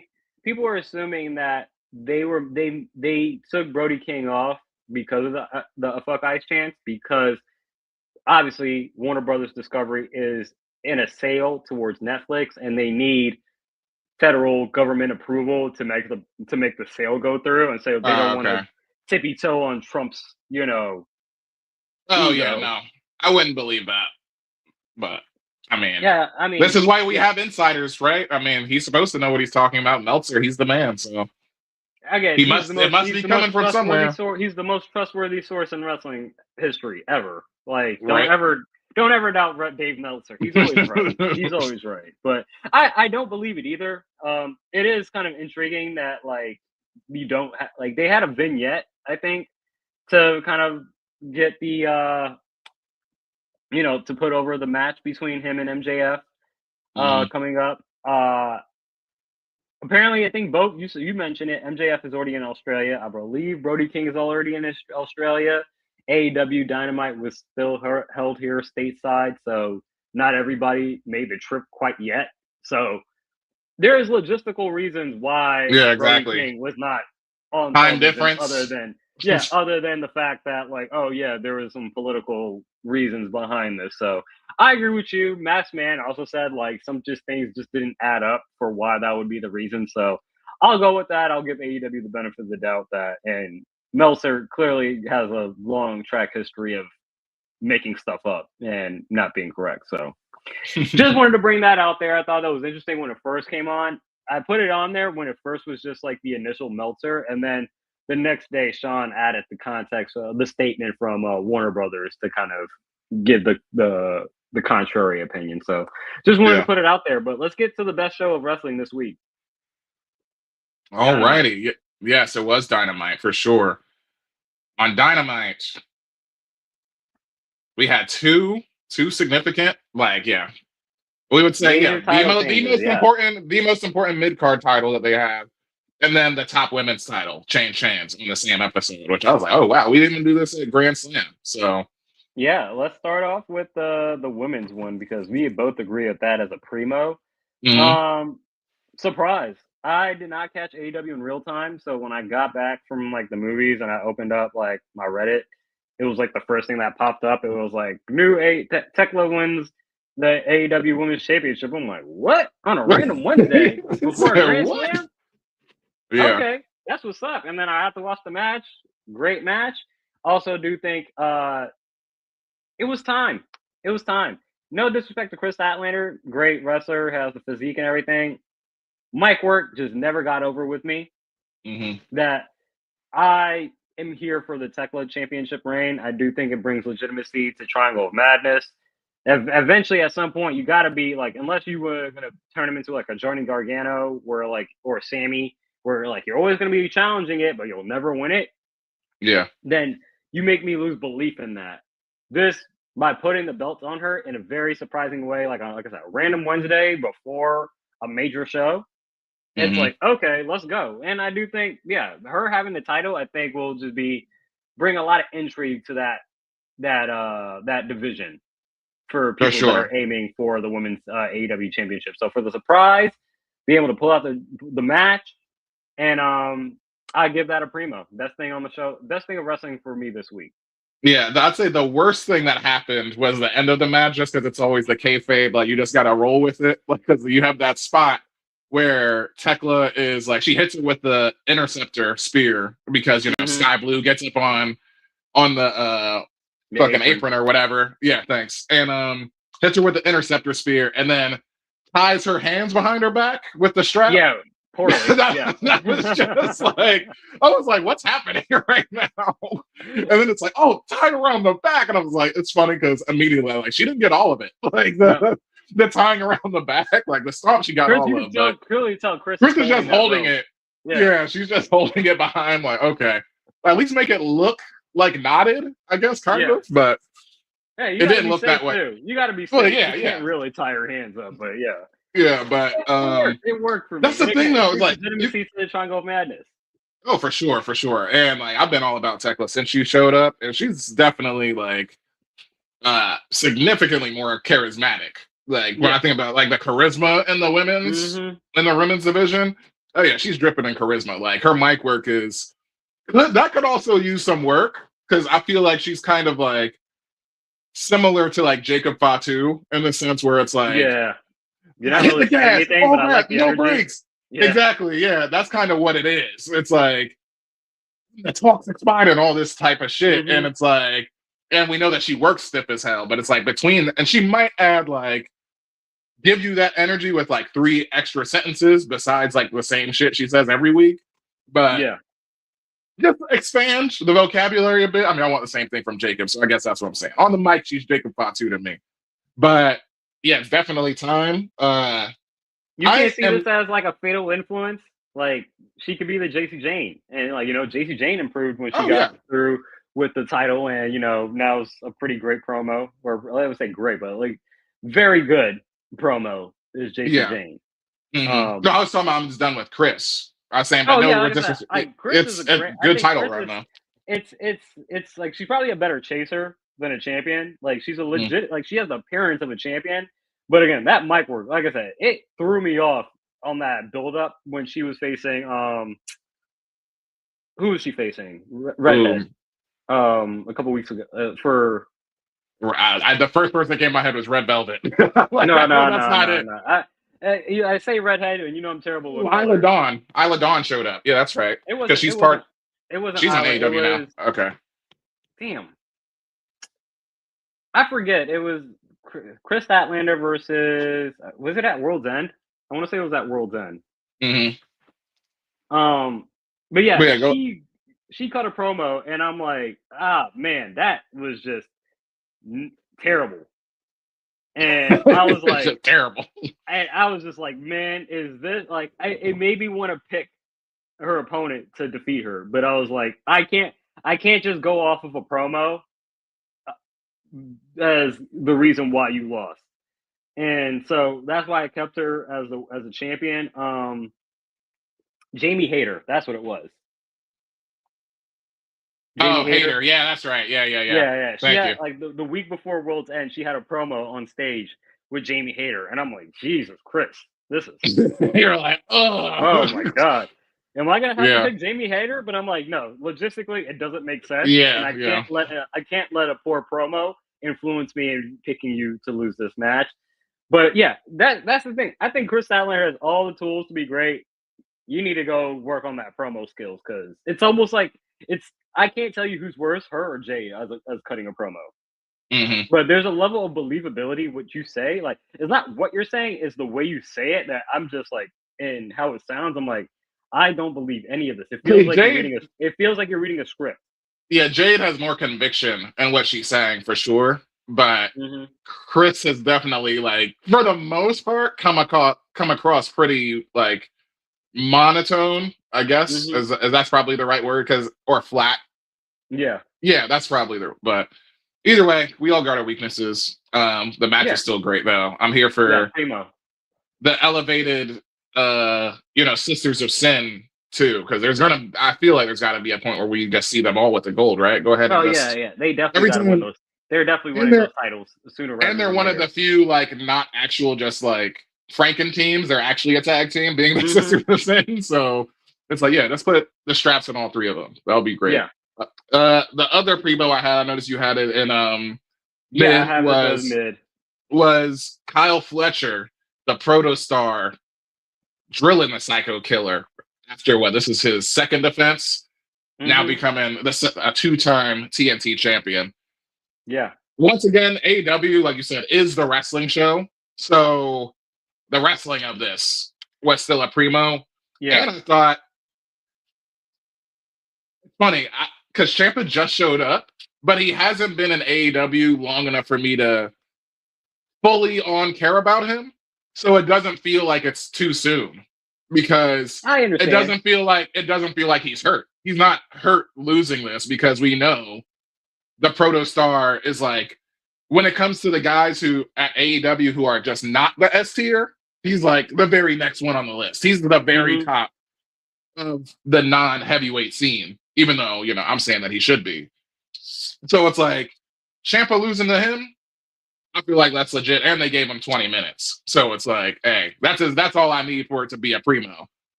It's a two brain busters, know? I might be a little hard on this. The match is definitely primo. I do have an issue, and this is more of an AEW issue, but like Ciampa hit his moves, got a 2 count out of it, and then Kyle Fletcher just stood immediately right back up and hit his brain buster. Like there's too many times in AEW where I feel like y'all don't be selling. Mm-hmm. Y'all be selling for like a half a second and then wake up like y'all just did not just get your ass beat for 10 minutes. Think of it like, and then you just wake up and then it's just like, oh no, yeah, I have all this energy. And it's like, you can only pull that adrenaline rush every so often where I'm like, you're just not selling at this point. I feel like, I hear what you're saying. I think because like you said, that's definitely like across the board AEW thing. Like when we get into like the weeds of like a longer match and stuff and people hit their finishers like 1, 2, 3 times, that's when it takes that, when you get like clearly like that's what's going to happen in this Swerve and Kenny Omega match that we're going to be building up to. We know that's happening. That I think of AEW, they just have like a rage mode, I guess, like Barbarian, where it's like anybody has that ability, which is why I feel like, if anything, once again, it's a different wrestling product. Yeah, I get it. So I get it. But it's because I feel like I think of it almost like a fighting game, like Breaking Guard. Like you have to wear down somebody's shield before you start doing damage, and it's like, I don't know. You broke down the first guard. That's when they get like the adrenaline rush, right? Yeah. I don't know. I'm trying to think of it in video game terms, but yeah. With all that, the match is primo. I it's just a little too soon for me. That's it. It's literally mid. Too soon for Ciampa to lose? Yeah, it's mid rising, standing at the line of primo, and I brought it down to mid just for the fact I thought it was a little too soon for Ciampa to lose. And the next match that we're getting is Mark Briscoe, Kyle Fletcher again, and I'm like, okay, like. Well, I like that. If anything, redundant. I'd rather have Ciampa just establish a new kind of legacy, or like not rebuild, but at least like build a legacy through his eyes. Oh, Sure. especially because we know Ciampa from NXT, the Goldie aspect. I'm just like, why give him a title for 2 weeks? Like, is that the way to build up a new signee? And then what are you gonna just put the toy back in the toy box and then just let him be a mid carder? Like, I mean, if anything, that's where I have more concern coming out of it, more than at a broader scope than I do of just like in a vacuum. The match was great. The surprise title change also interesting and great. At a wider picture, I'm like, I don't know you're how to feel questioning the about that. storyline of it. I get Yeah. that. But with that being said, my eyebrow raised at you because I was sitting here thinking, like, how can you be worse off for showing up and winning a title? I don't see Because how it's that something, makes it worse. it's something different. It's like, okay, yeah, MCMG comes to SmackDown first night, wins the tag team titles, and then how long did they hold those titles, and then where are they at now? I mean, they're still serious It's like- contenders it's for like- the tag team division. Are they? We haven't seen them in Yeah. how long? We saw them backstage last week. You know, hey, After how WWE's long? tag team After booking is how something long? else. The booking is something else. Come on now. I'm not taking I'm just MCMG saying- out of I'm being saying, I get- they're I get- legitimate I tag get the team reason why you would champions. go this route because it's different when you're bringing in somebody different. I'm just like, okay, let them hold the title. If it's going to, again, I get it. It's a TNT Open Challenge. You could lose technically any night, but it just felt like it was just used for the quick pop, and then it's just like, okay, yeah, now this dude's got to work his way up the gauntlet, and I'm like, okay, I guess. Or you could have just let the man hold the belt for 4 months. I would have preferred that, but Yeah, I understand what you're saying. If anything, like for him to like, or not sidestep, but they did say in the promo, it's like, oh yeah, this is like effectively game 7, so that's why they're having a ladder match. It's like, okay, I get that for the spectacle, and like if anything, like you said, it's literally Grand Slam Australia, and he was saying it in a promo. He's like, I'm gonna bring the title back for my great return back home and all this stuff. Where it's like, okay, cool. And honestly, I'm at where you at when we talk about Fletcher and Briscoe specifically, which is why I would just have. I mean, I'm just more of a Fletcher guy. I would just have Fletcher win that, and he can. The TNT title is also the most turned over title out of all of them. So it's not like he has to hold it for a whole nother month. You know what I'm saying? Yeah, it's just him getting his moment. If It Mark could be Briscoe 2 weeks ends for up him. winning, if Mark Briscoe ends up winning it, then I'm like, we just went in a whole circle for no reason. Hey, it ain't for no reason. You're talking about This dude Kyle Fletcher you're- hold it for 3 days and then end up losing it back to the guy that Tommaso Ciampa he beat 2 weeks ago. I told you in my booking, he's not losing. I just said that. Yeah, He's not losing. I'm saying like I think Mark Briscoe if Mark Briscoe wins, or we'll figure it out by the time we get to reviewing Grand Slam. If Mark Briscoe ends up winning this, it's like, okay, 2 weeks ago Mark Briscoe was champion, loses Ciampa. Ciampa loses it 2 weeks later to Kyle Fletcher. Well, Briscoe beats Kyle Fletcher for the TNT title, loses it to Ciampa 2 weeks later. Ciampa loses it to Kyle Fletcher. Then Kyle Fletcher 3 days later loses it back to Briscoe. It was like, what is it? Now we're gonna get Ciampa versus Briscoe again? It's like, nah, man, y'all need to. That's what happens with that. I like that though, because we are in different parts of the park on this. I really like that because you're establishing it's an any night thing. It's not like we're conditioned with WWE. It has to be a pay-per-view or this big blow-off storyline, right? It's like, nah, fuck that. I could hit you in the dome one time, but also at the same, I agree. Where I will come closer to you is that at least the people who are around this title are still the same people. Because I do agree. The worst part of this is that I feel like Kyle Fletcher should have moved up by now. He should be in the AEW title match by now. Agreed. This should be Briscoe, Ciampa, and like, I don't know, Jack Perry or something. Kevin Knight. Or Kevin Knight. There you go. Kevin Knight. Because Jack Perry's already held the TNT title too. Yeah. So, yeah, exactly. Not Speed, but like, either one of Speedball, yeah. There you go. Somebody doing something for them. If it's an open challenge, make it a legitimate open challenge. But I'm like, I'm seeing the same people, and we just rotating it within the street. I was like, all right, go, just make it a triple threat match, and then call it a day. Like, I mean, we get the same thing with the U.S. Open Challenge too, right? I mean, we get Rey Fenix, Carmelo, Ilya, Sammy, and it's the same thing. Like, if I see Johnny Gargano in this match, no offense to Johnny, he's great, he deserves it. He's not winning. Unless, like, I would hope he wins, but like, there are certain challenges. I'm like, all right, the same thing. We were literally about to. We'll talk about when we get to SmackDown. We were literally about to see Ilya versus Carmelo again for the U.S. Open Challenge, and it's like, bro, we've seen them how many times? Like, get off. And that's not counting NXT also, because they like it was Ilya who had to lose to put Carmella over for the NXT title, but that stuff is great. But yeah, I get your point. It is Martin and Blue Streak standing at the border. Yeah, that's how this is. It's like I'm over here, you over there. Oh snap! He literally could be primo. Everything's primo.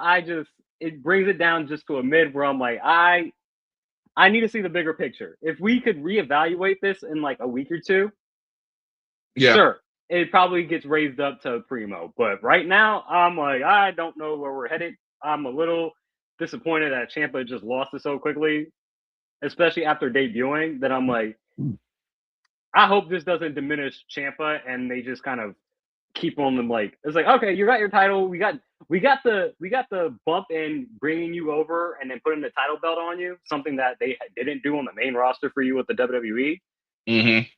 That you're already, in our eyes, elevated to where you were at WWE.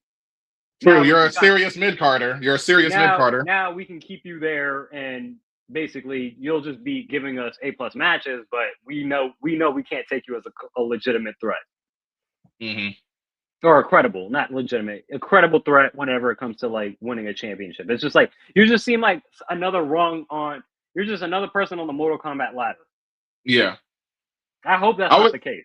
I would think it's funny. So I would think the closest comparison to him, which is funny, this is also AEW and WWE roster. These two have a lot in common. Adam Cole. Yeah. Like, because what I thought of when you said, "Oh, I would never like think of you seriously for the AEW title," I was immediately the person that came to my head was Adam Cole, and I'm like, and they did a whole storyline with Adam Cole and MJF. And Adam Cole ended up just getting injured. Injury took that feud away from us. But it's like, could that happen with Ciampa? I tend to agree with you a little bit. I'm lower on that. I can see Ciampa winning the AEW championship. It's just, do they believe him enough? Exactly. That's where I'm like, I want to see where, okay, now Ciampa's lost. Where does he go from here? That's where I want to see. Yeah. So I just hope it doesn't keep him stagnant, and they just didn't use it for the. I just hope that it wasn't just for the initial bump and pop of just like, oh, we got somebody from WWE, put a title on him. Yeah, y'all know this guy. Took the title off, and then now it's like he's just another toy in the toy box. I just hope that's not the case. So let you finish out on the coffee shop. Well, yeah, those were my primos. Those were just the top two. That's all we talked about. But where we did agree, why don't you tell me what you thought about Swerve and Kenny? Mid-rising. Finally, they put hands on each other after a lot of back and forth. Shots taken at each other the last few weeks. Good feud, good brawl. V trigger into the video stage. Board. Was he about to like electric chair him when he had him swerve on top of his shoulders? Like, what was he about to do? That's the one wing angel. That's his finisher. Okay, so he's gonna one wing angel through the tables. Yeah, that's what he was gonna do. And then he ends up ends up spearing him. I forget. Yeah, it was a spear. I think it was just like a tackle, basically. What he did off the stage. I'm here for this, and I think we're gonna be building up to like I'm here for whenever we get to the whatever pay-per-view comes up next. Yeah. I'm hoping that we're able to unlock like where Moxley, I told you, if anybody gets to bleed like a stuffed pig whenever they want, it's Moxley. Swerve is number 2 on that list. So I'm hoping, because obviously I would still have him losing this right now. Excuse me. But hey, I want Kenny to feel it. Like, he gonna get busted open. Like, you know what I'm saying? Yeah. I think Swerve is gonna do some damage to him. My rough guess, but would be for sure Kenny wins this. I know we're gonna look at it right after we do the review, but yeah, I'm all for this. I'm hoping hope it's not a one and done thing, but that's the thing. You don't want to like overcook feuds for sure. I don't think this is one and done. That's why I keep this at mid-rising, because I'm like, this is this is just the start. Like that's where like my intrigue. It's like, okay, if this is where you're starting out right now, it's only gonna get better. So that's where like Mhm. my mid rising, it's more of optimism that this is just the beginning, and we're definitely getting a primo and Yeah. possibly like top shelf sooner rather than later. Yeah.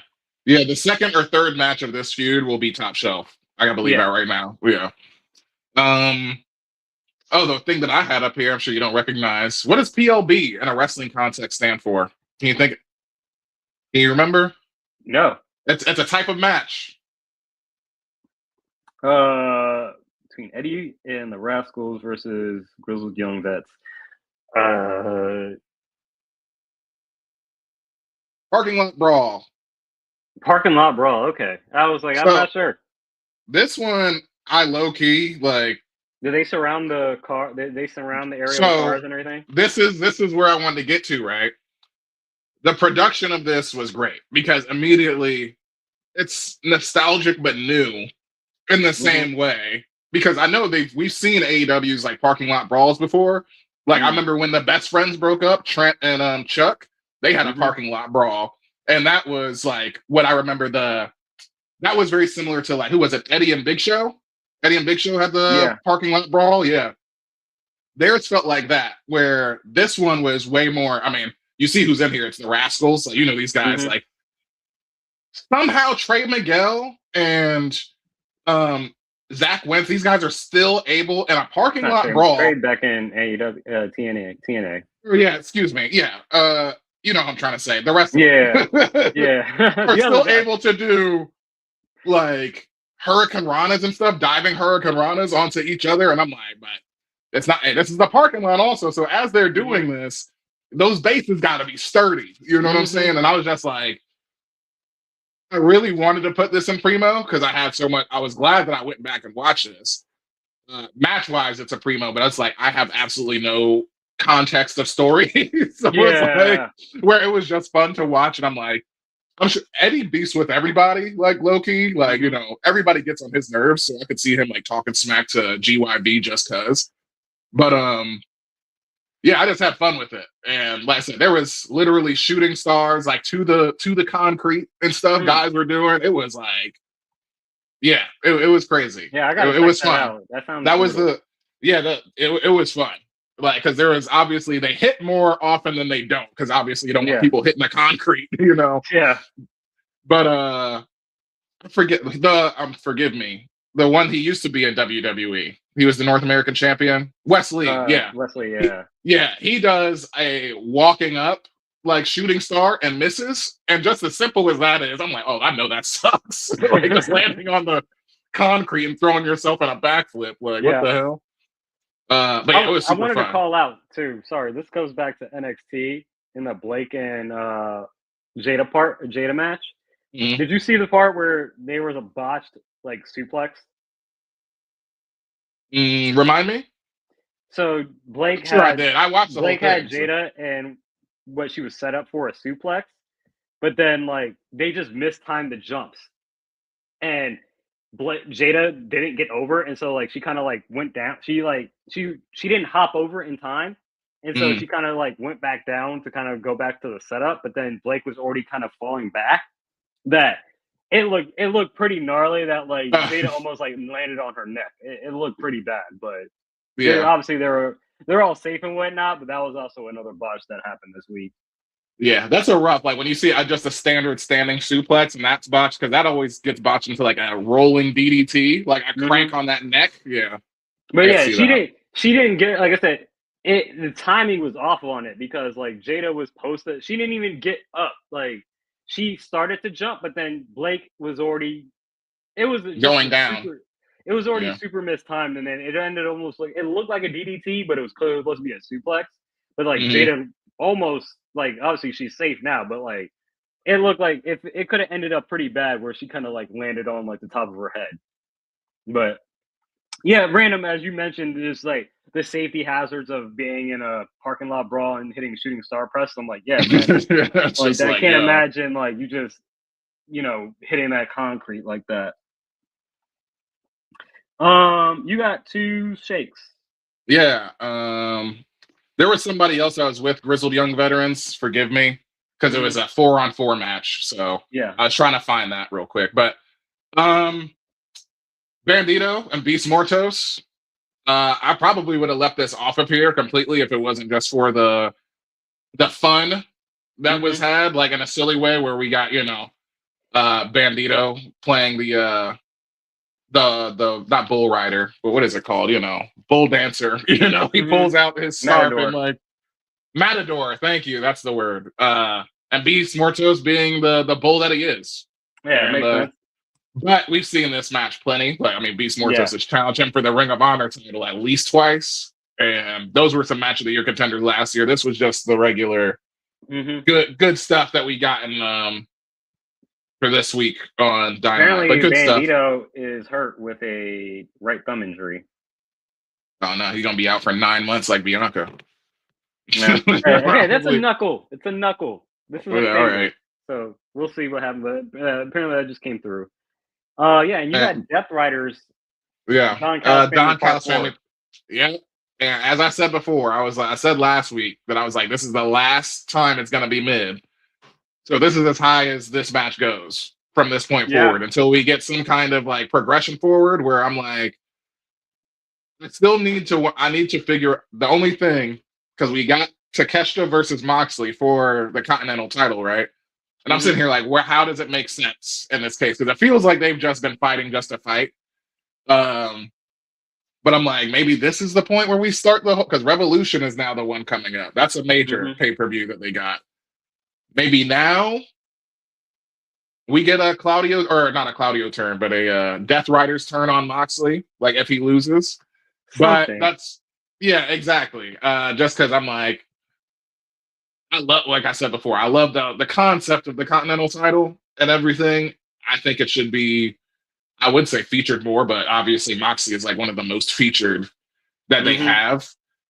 That it's hard to say that, but in the sense of like, I want to feel like there shouldn't be that title without any story to it. This is what's taking the air out of it for me. This is why it's slipping down the charts, even though all these guys in this match are great. And I know Takeshita, a great match, but I'm like, as soon as I see part 4, and it's just a different setup of the amount of guys. You got the Wu-Tang Clan, and at least the Don Callis family doesn't have. At least the Death Riders doesn't have that many machinations in which you could put you could form a team. But I'm like, part 4, why? Yeah, and this is just week to week. I haven't added any of the individual matches anywhere, but I don't blame you for having it at Shake. If they do this one more time, it's Reggie. I'm tired. Yeah. I'm done. Part 5, no matter if the match could be A+, whatnot. We don't need 5 matches between these groups with no story within a month and a half span. Yeah, with no story. And granted, with Don Callis family, obviously it's so many of them that you're like, okay, yeah, you can go down the roster, and that's what they've been doing to like change it up, if anything. Because even we got the change up of like Moxley not being in the match last time, and it was Claudio that was like captaining basically and Pac. And now in this one, you get Daniel Garcia and Moxley in this one. We get a win with the Death Rider. So yeah. I mean, they're changing the people, but because like y'all have put so much work into these factions, like that's all I see. And it doesn't really matter like who you interchange it out with, unless there's a story there.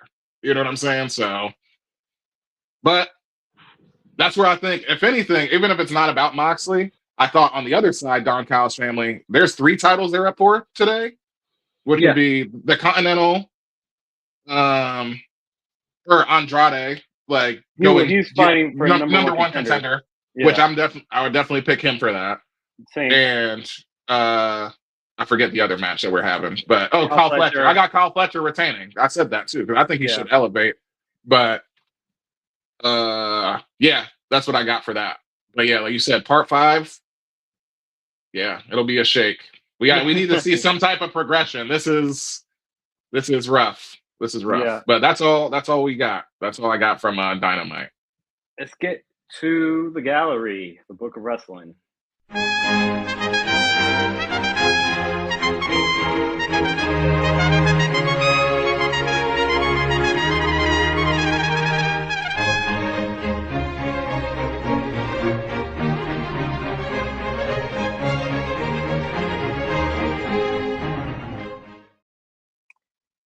2 on the docket for the gallery book of wrestling. I'll start off with this because I didn't see at the time when I was looking at the Notion doc. I saw there wasn't anything there, but I'm like, I feel like this happened on Valentine's Day because it was called St. Valentine's Day Massacre. Yeah, Or I made sure to put that one in there. St. Valentine's Day Massacres, and I'm like, I'm pretty sure this happened, but I'm glad you double checked it and added to it. But yeah, no, February 14th today, 1999. So however many years ago that was, 26 years ago or 27 years ago.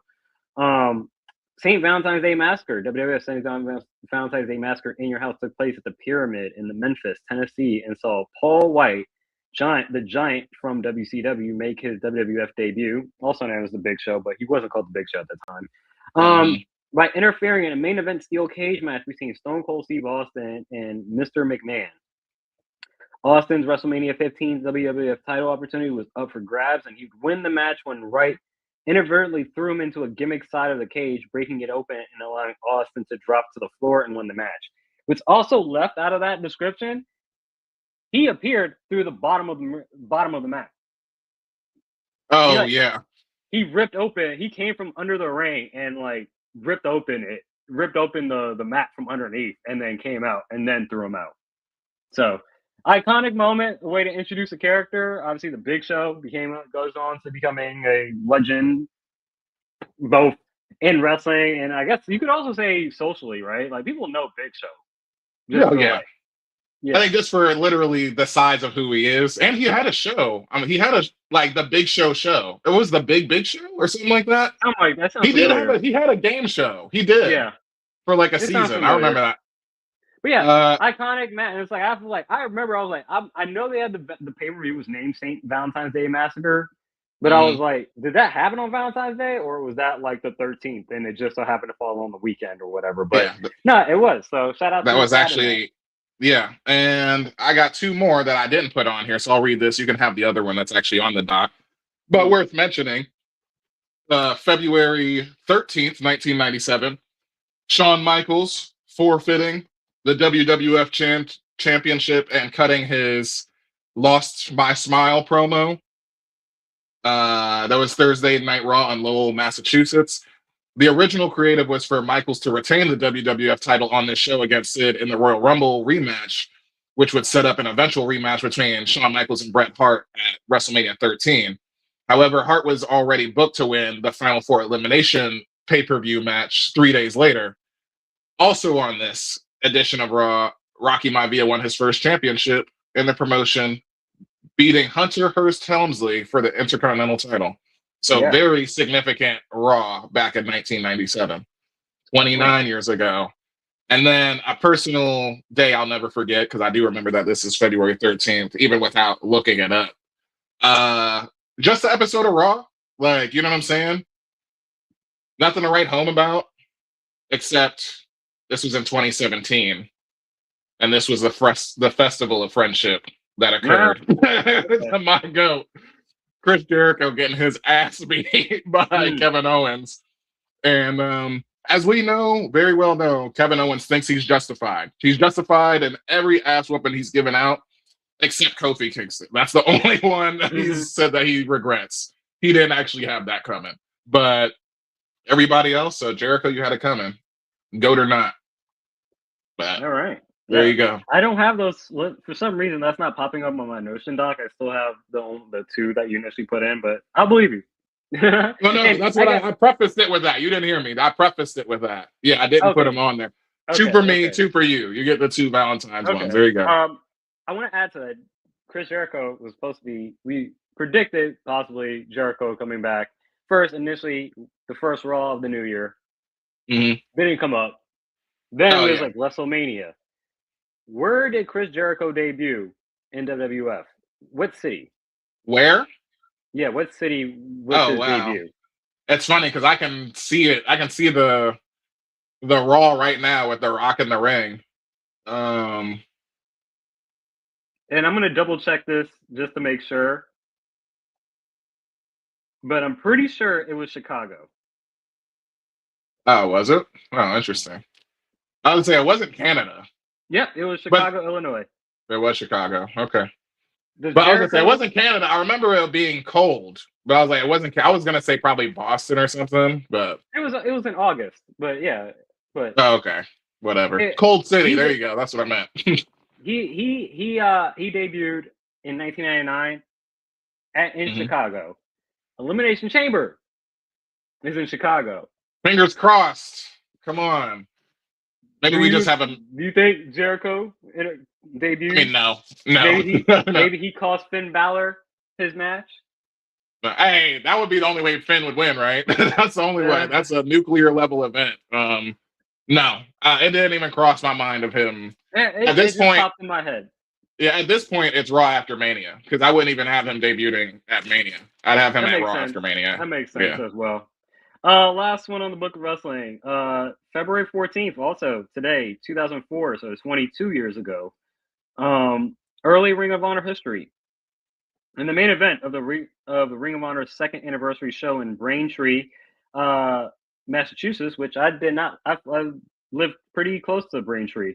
AJ Styles defeated CM Punk in the tournament final to be crowned the first ever Ring of Honor Pure Wrestling Champion.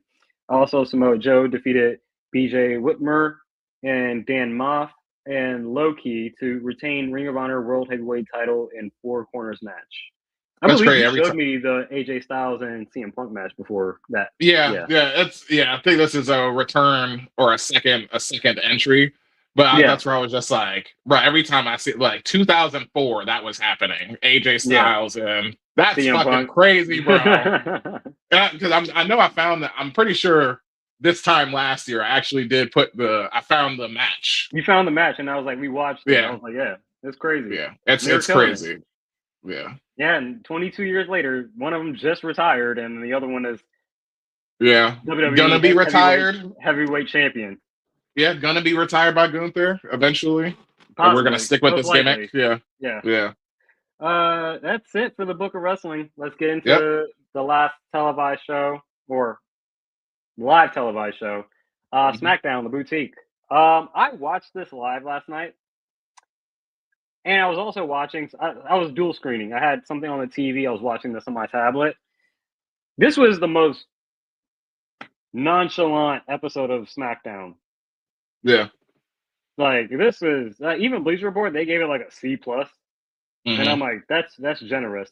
We'll start off with yours. Yeah, because my favorite thing that happened on this show altogether was the Rio versus Nia and Lash, which we got an official name for them also. Yeah. I feel like I can't remember right now, but we got. How do you feel about Rio being the official name? Obviously, it's a Franken name, but I'm it's like, fine. It's fine.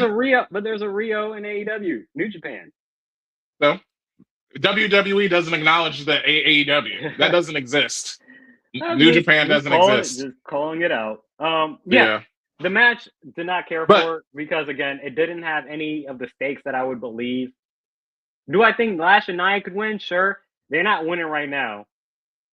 So I didn't believe it. The match felt a little too choreographed as far as them just kind of connecting their moves and pulling it off. Well, I put this in mid is everything after the match ended in a double count out or a no contest, and the aftermath of just the brawl outside of Nia taking the bump from EO going through the table, which looked like it hurt because she looked like she landed on her tailbone. And then obviously the second most used thing ever of the spear through the side, through the side. Yeah. Through the ring keeper's area. I didn't even mention Ricky on NXT also came out in a black hood. Oh yeah, we did. We meant to go back up to that. Yeah. To attack Joe Hendry. So that's the number one. The number two, which is fighting to be number one, is the spear through the barricade. So, but I do like that. I do think eventually, again, if anybody's going to take that pin, it's going to be EO. But I'm like, Rhea can't even beat EO. So how does that make any sense? Yeah. But I'm hoping Lash and Nia end up winning the titles, but I knew it was not going to happen now, but I did like the after brawl afterwards that it bumps me up. Barely a mid, but it bumps me up. It would have been shake if it wasn't for that. Yeah, I agree with, basically everything you said. I think yes, I agree with the point, even that it did look even a little. They were a half step slow, basically, in this. I guess it's funny because like this is talking about like LeBron or something like that, you know. We're talking about like Shea Gilgeous right now, like when we talk about like Io was carrying the women's division on Raw with amazing matches. But like, yeah, I noticed it. It was like a tick slow. Whether that was just like integrating Lash, I thought Lash still looked amazing in this, and like she's looked great. It made me come up to the main roster. I think this is. I mean, maybe it's just improving, but I'm like, yeah, she's so solid as a base, like still catching people, even like Rhea. I was like, okay, because Rhea's her size, so I'm like, okay, but she looks even just straight up just stronger than Rhea. She's just probably just. So I like what it really did for them, and I do agree that I hope that Nia and Lash, they should be the next tag team champions. And the thing is, whenever they win, I could believe Rhea and Io are just fine with that, and they're just gonna be like, "Oh, we'll get them back," versus what we all want to happen, and have Rhea turn on Io. But I think that's so well laid out, you know, because we know the history. That I feel like that's why it would never happen. You know what I mean? It should happen because again, Rhea has never been Io, and that's why I'm like, why is this even a tag team other than the fact that you just want to put two of your top women stars together? It makes no sense for them to be a tag team, honestly. Really? So Rhea, you would think, should eventually snap, but the thing is like the only way that we would care about that turn is if they were like they felt like a real tag team to us, you know, for an extended period of time. And it's like, okay, how long does that take? You know what I mean? How long until, because Io, we would say, is the very next best over. It's an argument of who's over, you know, on either day. Because I asked you before, like last week, I think in person, where it's like, is that enough to turn Rhea? Would we start booing Rhea if she beat the shit out of Io? And you were like, I don't know. I don't know. They would probably still cheer. That's we would boo Rhea. Well, the general audience? Yeah, we don't know. I don't know. That's what I'm saying. Like, but hopefully, I hope that's where it's going. That's my fantasy booking anyway. The next best thing where we agree on this. And Nia as a shake. You had that as a mid, just to put that on. On Ledger.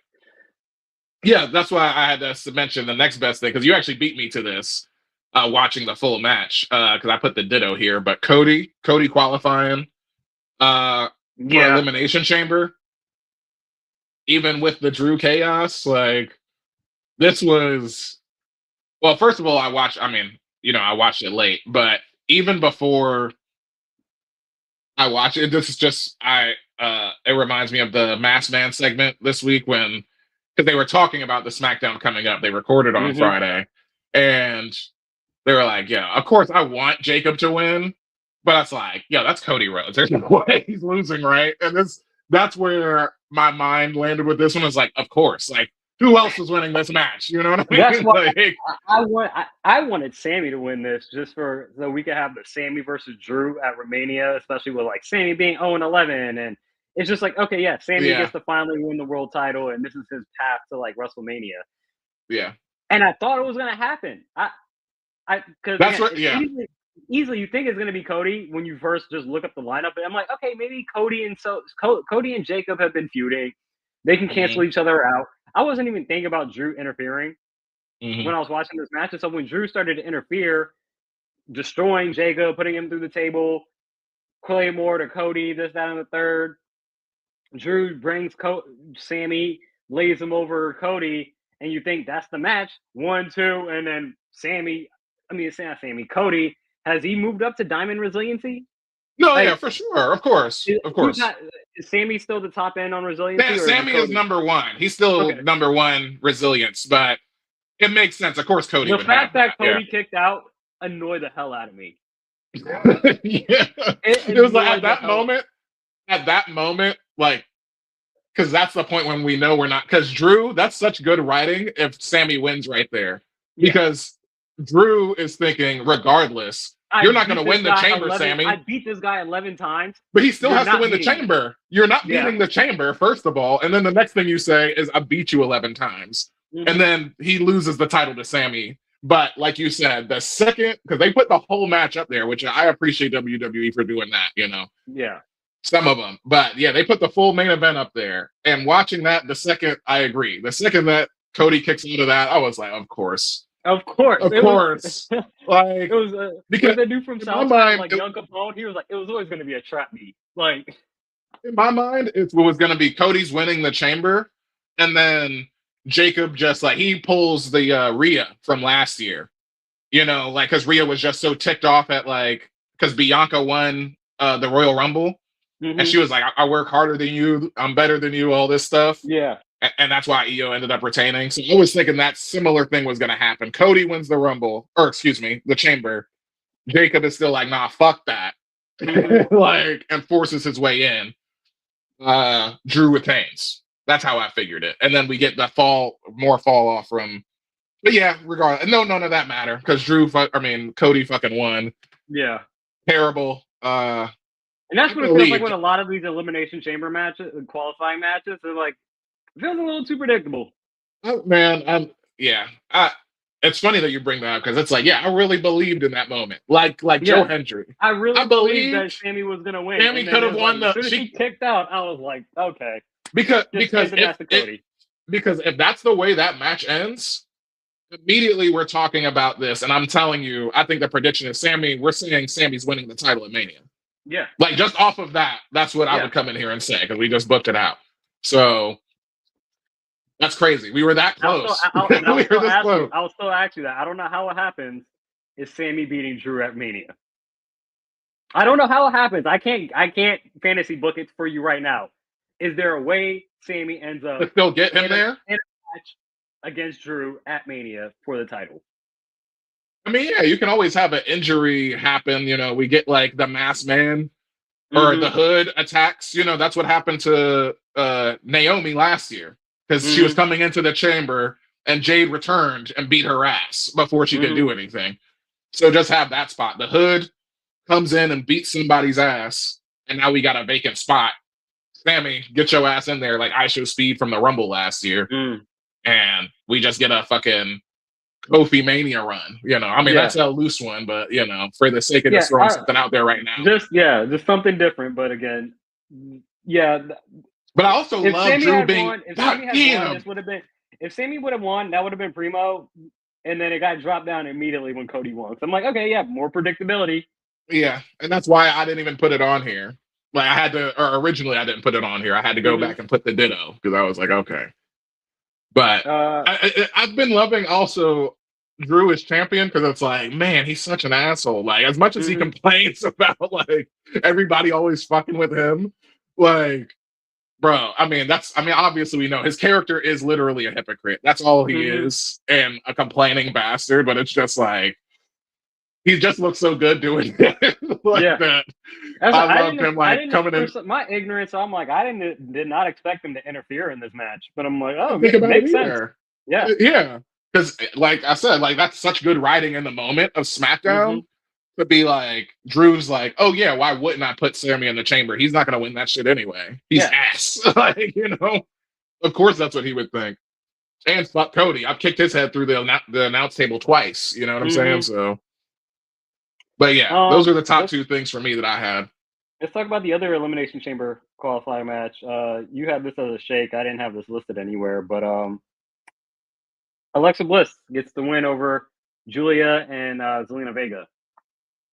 No surprise here. Yeah, I thought there was a chance of Julia winning. I told you this is who I wanted to win. I felt like that could be like a star-making thing, but like, man, the star of this match was Charlotte Flair.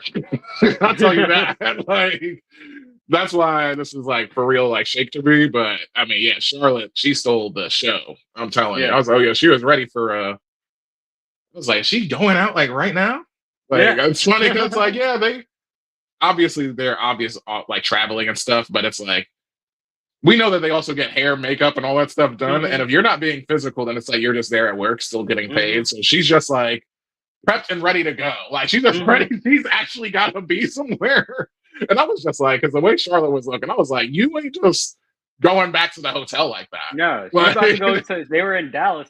She's about to go to whatever country club that they got, and she's about to go do some line stepping right. She about to do something like that. That's not no line. That was a cocktail dress, bro. That was a date dress. I think she found, and they're in Texas. She found her another Latino heat. That's what it is. You know, she like those Hispanic ones. Yeah. So she got herself another Hispanic man down there in Dallas. That's what it is. Okay. That's good. That's some fantasy booking. She's also next week. She's in a match for Elimination Chamber qualifying. Mm-hmm. I think maybe Kiana and Lash. I forget who exactly it's in it, but just chalk Charlotte up to be in the Elimination Chamber match because we got to continue this. We got to continue this feud, this friction that we're building between Alexa and Charlotte, and so exactly. Let's go ahead and keep rolling with it. We always book shit anyway, so that means that Alexa is gonna eliminate Charlotte, right? In the Elimination Chamber. It has to be if she's getting her payback for Charlotte. Exactly. So that makes it 1-1. Yeah. So is just Alexa Charlotte no title straight up on Mania? I don't think you can do that. I mean, unless you have like women's TLC match for the tag team titles. Oh yeah, they'll be on the tag. Okay. So we'll get their breakup after Mania when they lose the titles at Mania. That's what it'll be. Maybe, yeah. Can you have Charlotte versus Alexa 1-on-1, no title? Yes. Yeah. At this Mania? Yes. Okay. All right. That's where I was like, it's Charlotte. Because I feel like you're gonna have to beat one of them is gonna have to turn. Name. Yeah, and again, naturally you would think that Charlotte is going to be the heel. But I can see I feel like there's been enough, rehabilitation in her character that people are just not stuck on her being like the queen and being this S tier character that I'm like, maybe she is the face in this. Well, yeah, I mean, because I think Alexa has a good fan, so I'm like, I don't need to boo Charlotte. I like Charlotte, so yeah. Well, the thing is that we just needed a story with her, a reason to cheer for her. You know what I'm saying? Mm-hmm. So it's like. And the thing is, I guess it could work because Alexa's always had that. Is heartbroken. She's always had turned on her. Yeah, Charlotte could be the face in this. Yeah, that's what I'm saying. I believe that because even we had the storyline, which was great. Alexa, like early Alexa and Nia, when Alexa was champion and she was bullying Nia, that was crazy. Whereas just like size up, it's like, bruh, like there's no way that could be happening. Like that Nia wins this 100% of the time, every time. But once again, with the storyline and like Alexa could be like, yo, just acknowledge all the shit you just said. Like, yo, you wasn't on shit until you just like took advantage of me to get your name hot again, basically. And not to mention you've been selfish this entire time, taking pinfalls or whatever from me. And she also got that teardrop of like the Wyatt family of her still. So I could say, use that in the turning angle and that could be vicious. And we'll be like, oh no, but okay. Yeah. I think it would be kind of soon, but I could see them. Sure. I just wonder where that turns. You gotta have Charlotte at WrestleMania. So it's like, whether it be in a tag team match, the tag team titles are on the line. Yeah. We get a women's TLC. And then maybe there's the split happens there and Alexa turns on Charlotte. Fine. Or Charlotte could be at WrestleMania. So can Alexa. That's what I'm like. Those are more A tier that you can. Oh, Charlotte's S tier. Alexa's probably A tier. That's a WrestleMania match on itself. If you could build that within. Well, again, they've been a team for a while. In recent memory, I would say Charlotte's an A. I would say Charlotte's an A. In recent, because we're talking about within storyline, like recency. Yeah, sure. We've been putting a lot of them in. This is like who she is and her stature. I'm like, still Rhea. That's still a Bianca here. You know what I'm saying? Yeah. Like, it's still Charlotte Flair. But and I would say those are the three actually too that you just named them. It's just those three. Speaking of Elimination Chamber matches, as far as qualifying matches that are set, there was no U.S. Championship Open that was on pause. We looked like we were about to get Ilya versus Carmelo again, but that got interrupted with the MFTs coming out Nick Aldis ends up making a 5-on-5 match between Carmelo, Ilya, Matt Cardona, Shinsuke, and what I also have is a shake, but we saw him backstage. Wild Apollo Crews appears. Yeah, that's well, we saw him. It's funny because I saw you put that in there, and I was like, we actually saw him last week. We saw him backstage. We saw him backstage last week. Okay. Yeah. So that's when I thought that was funny because I was like, clearly you didn't see that little he was just standing there, you know. And I was like, oh, look at Apollo Crews still getting a paycheck. And then immediately they were like, they clearly wanted us to remind us that he was alive because they were going to use him this week. So it's funny because apparently there's an image going around where when Apollo was doing his African ruler gimmick. Oh yeah. And he had the 2 bodyguards. One of those bodyguards is Trick Williams. Yeah. And it's oh, look how times have changed, or how things have come so far. But yeah, 5-on-5 match, great entertaining match. Well, puts me initially, this is probably shake for me. We'll put it over the top. Tama Tonga getting the pin over Melo.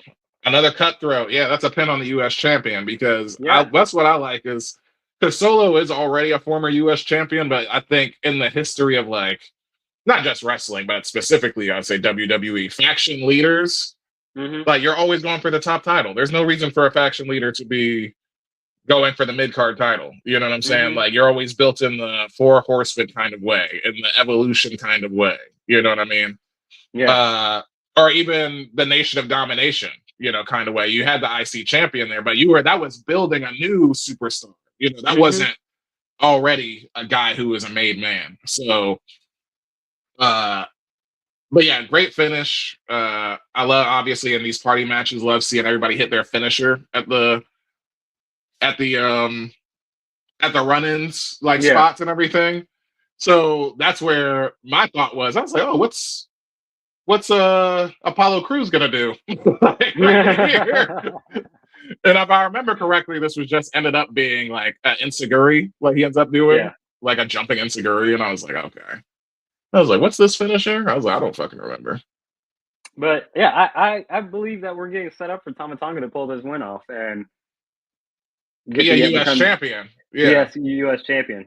Yeah, which would mean that Solo should be getting himself in the WWE Championship picture, at least post-Mania then. Hopefully, because hopefully they kind of like the Don Callis family and Death Riders. I'm kind of done with this Y6 MFTs. Give the man his Lancer back, please. And just it's funny because I remember in October, you were like, I'm all for this. You were like, your season is up. See, it takes 3 months. Yeah, it's okay. We can move on past forward this, but yeah, I brought this up because again, also announced next week, Trick Williams, Carmelo Hayes, and one other person that I can't think of right now are going to be in an Elimination Chamber qualifying match. So the first time on the main roster, Trick and Melo will be going against one another. So for sure, how that plays out. Trick's gonna win that. So that's how we don't know who the third person is because they're obviously got a rocket on his back right now. Yeah. They want him to be in the top. That makes sense. Other things that we agreed upon, or no, actually we didn't agree upon. I have this as a mid. You have this as your shake. Yeah. Trick over Ray Phoenix. I think Trick's been looking great. Go ahead. Sorry. No, the match is obviously fine. The shake, fine. I think the shake of it was just so much of the rest of the show is more important. Where this was just maintaining Trick. This was just a Trick reminder. That's all that this was, and that's why it was shake to me. However, this is also Reggie to me because I'm like the fact that Ray Phoenix is jobbing out the Trick Williams is insane to me. Not to say for nothing, of course I'm rooting for everybody black, but this ain't where Ray Phoenix is supposed to be. You know what I'm saying? On the card where it's bruh, this guy just walked in. I'm like, I mean, he's not Phoenix hasn't won the US title yet, but this is where I'm like, he's that main, or he's the definition, I guess, of it's crazy. He's the lower mid card. Holy shit. I guess that's what I'm saying right now. Like, he is the top of lower mid card. And Trick is main card. Yeah, exactly. For sure. Well, I mean, they want us to believe that at this point. Whether he'll hold a heavyweight title before middleweight, or do you think a Trick secondary title, a world a main title within a calendar year? I think the question is whether he gets. I can't answer that without wondering if he's going to win the U.S. title first, because obviously that's already a way to like just carry a division, make sure you can do it. Granted, maybe that's exactly what not TNA, or the Trick and A thing was when I told you, I was like, he's already done. And like, they want to mature him more and more and more. And they're like, all right, no, let's actually let's evolve him. We'll bring a Charmeleon up here, not a Charmander. You know what I'm saying? And at that point, that's where if that's the case, then I'm like, I could see that. I would put that. I could see Trick winning money. I could see Trick winning Money in the Bank. That's where I was gonna say. That's that's only in the case of Money. I can't see him in like Naomi, she won Money in the Bank, and she was a SmackDown member of SmackDown. Yeah. And then she went over and she was like, "Yeah, I'm gonna go just take the Raw Women's Heavyweight Championship." Yeah, exactly. So Trick could easily do that.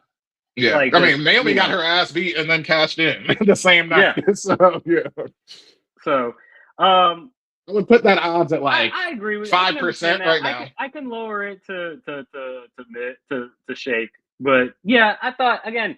I think I have it at mid just for the fact that they've just done a great job of making Trick feel legitimate and credible in the short span since he's come onto the main roster. That I'm like, again, the intro, the presentation, his ring work. I'm like, yeah, you look great with a person like Rey Fenix. Like, again, especially with his size and athleticism, it's kind of unassuming. But again, he's also worked with people like Mello, where it's like he can work with guys that are agile and quick like that and still look good. It's not anything foreign to him. He could also play the big guy and just be dominating and bruising. So, yeah, I can see Trick winning Money in the Bank and eventually cashing it in successfully and becoming world champion.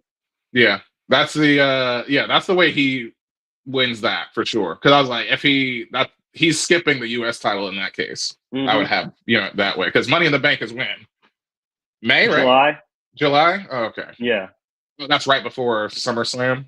Yeah. Okay. Like beginning of July. It's like 4th of July weekend, I want to say. Okay.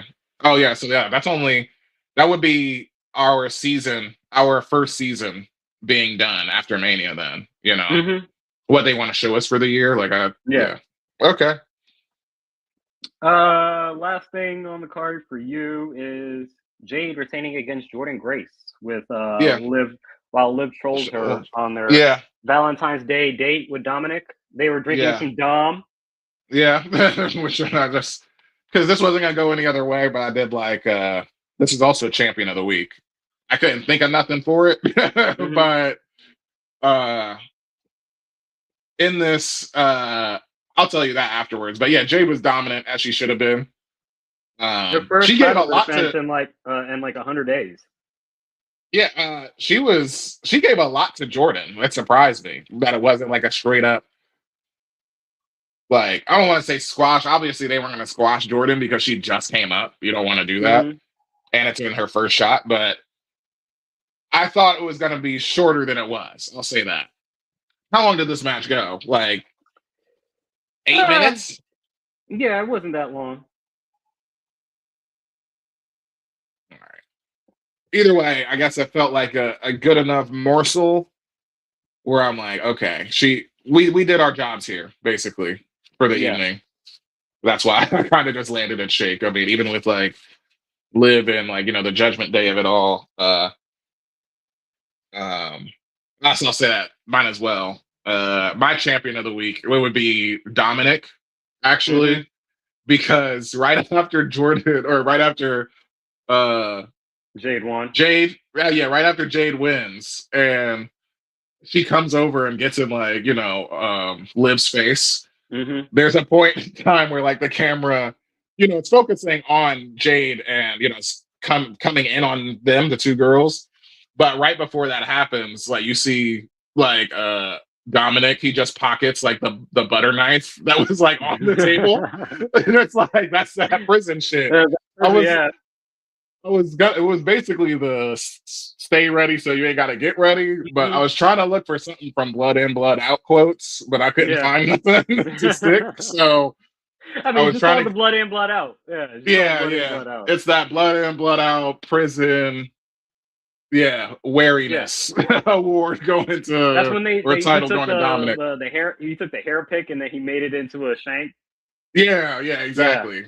That man, he saw like Dominic. He was like, I was only in there for the weekend, but I know I need to pocket this. Yeah. This is a big woman coming. This is like some hostility. But yeah, that was my one champion of the week that I had. That was it. Nice. I don't have any this week. I did have like a couple thoughts of one, but I couldn't think of any pop culture references. So I just. We'll count it as a blush for me. Let's get to AEW Grand Slam 2026, which technically already happened, but I was able to find the card without results. I'll go through the card, and then I'll bring up the results afterwards. AEW World Championship match. Brody King, MJF. You think Brody pulls it out? No, MJF's winning. Through shenanigans? No. I mean, clean as a heel. MJF doesn't need help. Sure. Okay. He'll low blow him and hit him with a heat seeker. Like he'll hit him with two heat seekers. I just think I think the bigger storyline is Kenny, Swerve, and Hangman, especially Kenny, knocking off MJF. Yeah. So I think MJF probably holds it for the year and eventually gets knocked off by Kenny by the end. Yeah. I'm still gonna hold to that. No, so I believe that. I mean, like remember when after MJF won, all the contenders were in the ring, and then it was except for Kenny. He was the one that came out like with the more of the. I think he was on the Titantron or something, but saying that he was going to be coming after Max, or because he said whether it's 2 weeks from now or 2 years from now. He gave us the long booking in the. That's right. He had a vignette. That's what it was. Yeah, he was the only guy who had a vignette. So it's like okay, we know his rogues gallery though. MJF's top guys are Swerve, Hangman, and. Brody King right now. Yeah. AEW Women's Tag Team match, championship match. Babes of Wrath versus the Mega Bad, Megan Bayne and Penelope Ford. We get another title change. This is like the one that would happen because I think I'm going to be pretty safe with this card because this goes with not. When I think of like the title changeovers, like Takeshita and Moxley, because I know that Continental title's on the line. I'm gonna say I don't think all the gold will end with the Don Callis family. So I'm gonna say Moxley's gonna lose that, or he's gonna win that. So because of that, Super Bad is gonna win here. Super Bad, Mega Bad, Mega Bad. There we go. Yeah, it'd be funny if they were called Super Bad. I answered 2 for 1 right there. I answered 2 of them. I agree with you here, but I just feel like Triangle of Madness, the Sisters of Sin. That's who I want to win. Yeah, that's why I feel like they probably might be better to pull off the win against the Babes of Wrath. Yeah. So I got Babes of Wrath retaining over Mega Bad in this. And Thekla, this is the thing. Thekla being the new, she's always been vindictive and like on the offensive. Why not, even as the women's world champion? Still interfere in your faction's matches. Just do that. You know what I mean? So, like what was it, like Drake Jackson or Jackson Drake? He did that for Vanity Project. Jackson Drake, exactly. Like help your team out, bro. Like seriously. So makes sense. Winner gets AEW World Title match at Revolution. Hangman Andrade. We both Andrade earlier. Yeah. TNT Championship ladder match. I didn't know it was a ladder match. Fletcher. Kyle Fletcher, Mark Briscoe. Fletcher. He walks in and walks out. It's the hometown guy. I'll go Fletcher. Though, I'm always going to choose Mark. I want to choose Mark Briscoe. But I'm like, again, to my point earlier, are we just going to go through this circle of Kyle Fletcher, Tommaso Ciampa, Kyle Fletcher, Tommaso Ciampa, Kyle Fletcher, Briscoe? I don't know. He won it 3 days ago. Yeah. And granted, like I said, he's scraping the surface of your like heavyweight division. Like he's as high as your upper mid card goes. So it's like maybe, like we just said, we already know what we're doing for the year. It's MJF, Swerve, Hangman, and Kenny's gonna win it. So, damn, maybe they just know already. It's like, hey, you elevated the TNT title. They'll give him another long reign with it. I can see that. I'll agree with you. I'll go Kyle Fletcher. Continental Championship match: Jon Moxley, Thekla. Yeah, Moxley will retain.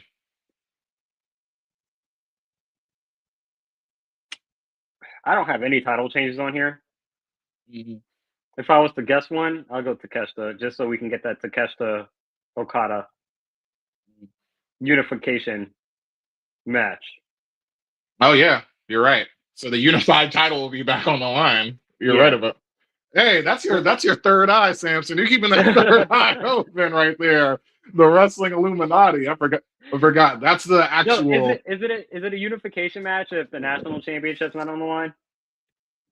Well, yes, because the national championship is not part of the unified title. So mixed tag team tornado hair match. Loser of the fall. Yeah, must have their the person who takes the pin or taps out. Yeah. Time with Tony Storm, Orange Cassidy versus The Problem, Mina Shafir, and Wheeler Yuta of the Death Riders. And Mina Shirakawa got her haircut, and so the last image we saw was that, Orange Cassidy being held down, and Tony's somewhere in the stands, from the distance, not even able to do anything, watching her love of her life get her hair cut off. Yeah. Who takes the pin and who gets their hair cut off?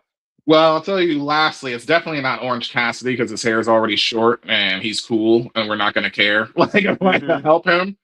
Marina Shafir, I think that would actually help her character, dynamic intensely in the sense of she's just going to look more badass. I think, and Wheeler Yuta, we would want to see that, I guess, but kind of nobody's going to said, who cares? Exactly, but it's so it could only be Tony who loses this. Tony, it's not Shoes, forgive me, the other one on Masked Man. Kaz, saying it's I feel like Tony, as creative as she is, she's the reason she was my women's superstar of the year, when we first had the uppies and stuff and match of the year and everything. It's she is when she's led to her own devices, we get some fucking gold. So, and I was just saying last week, I was hey, I could see a cute little, maybe it's bald right now, but when it starts growing back and she gets that little pixie cut, that could be cute. You know what I'm saying? I could see that. So it could work for a character change. I'm left with the last visual of what we saw on Dynamite, and I'm yeah, you're you can't cut her wife's hair and then cut her hair. Yeah, unless Mina turns on. No, she's not turning on her wife. That's her wife. They both said it. They're married. And then Orange Cassidy is just her lover. I think Wheeler Yuta he probably wants to get for himself. So I'm gonna go Wheeler Yuta. Yeah, he's it's been long enough. Yeah, it's been long enough. I do want to. That's definitely the same summertime. It's about to be hot. Let me trim this down a little bit. So I'm gonna go Wheeler Yuta takes the pin. I think Orange Cassidy and Tony Storm win the match. Yeah. That's it. I would think very similarly. Yeah. Yeah, go ahead. No, I was gonna say I think very similarly, but I ranked them myself because I was that team, Orange Cassidy and Tony is that's the one you would most want to see and the one you would least want to see. And then the other two are in the middle, and it's all right, I guess when it averages out like that, you just send the crowd home happy. So you would be happier watching. Yeah, who would I be? I would be happier watching Wheeler Yuta getting his head shaved because it's always fuck you, Yuta. Yeah, you know what I'm saying? He's just the whipping boy, so it's another level of demeaningness for him. But yeah, that's it. Let's get into it. So you ready for the spoilers? Yeah, go ahead. Tell me. Run it down. Spoiler alert for anybody listening to this. Moxley and Thekla. 20-minute draw. Nice. Okay. Hey, draws are good. That match is probably great. Babes of Wrath defeat Mega Bad. Yeah, of course. Hangman defeats Andrade. What? Oh, wow. Okay. Orange Cassidy and Tony Storm defeat the Death Riders. Since Yuta got pinned, his hair is Yeah. shaved. Yeah. That's like we were over. I was overcooking it. Yeah. Kyle Fletcher defeated Mark Briscoe. MJF defeated Brody King. So we got most of the card right. Yeah, we got most of the card right. We split, I guess, on the Moxley because they went. I guess Moxley won. Well, no. Well, it's a draw. So that's not a win. That's not a win. Yeah, he retains. It doesn't That's have not a win. left. Yeah, it just says it doesn't have defeated or anything. So yeah, the only one that you pretty much got everything right. Babes of Wrath. Yeah. Yeah. I picked Babes and you picked Megadeth. So yeah. Okay. But you're right. It should be just like we agree both. It should be Sisters of Sin next, and it should be Nia and Lash next for both of the women's tag team titles. And then the TNA women's or the Knockouts titles, those are effectively the NXT tag team titles now. So Fatal, just might as well Fatal influence them, right? Yeah. Just put the straps on them. Yeah. Fuck it. There you go. That's it for us. On this one of our longest episodes in a while. I don't know how this turned into a 2-hour episode. I felt like I've mentioned this before. It's because we have the laptops up and we're able to like look at the details of things and we're not just conversing. You know what I'm saying? Like because we're just working off of memory when we're in person versus like, let me actually quote this. You know what I'm saying? This gotta look right here. So but that's episode 84 of the Wrestling Rehab Podcast. Moody, where can they find us? Here on this YouTube channel, like, comment, subscribe at every Saturday afternoon-ish. But afternoon. And lock in with us next week, 11 to 1-ish for our Ocho Cinco episode. Chad Ocho Cinco, there you go. That's Ocho Cinco, yeah. I'm sure. Isn't next week Elimination Chamber too?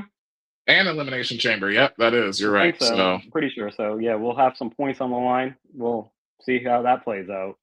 Yeah. But now I'm gonna go watch some Grand Slam highlights. Yeah. Somebody leaked them already. All right, y'all. We'll catch y'all next week. Peace. Peace. I'll call you, bro. Yeah.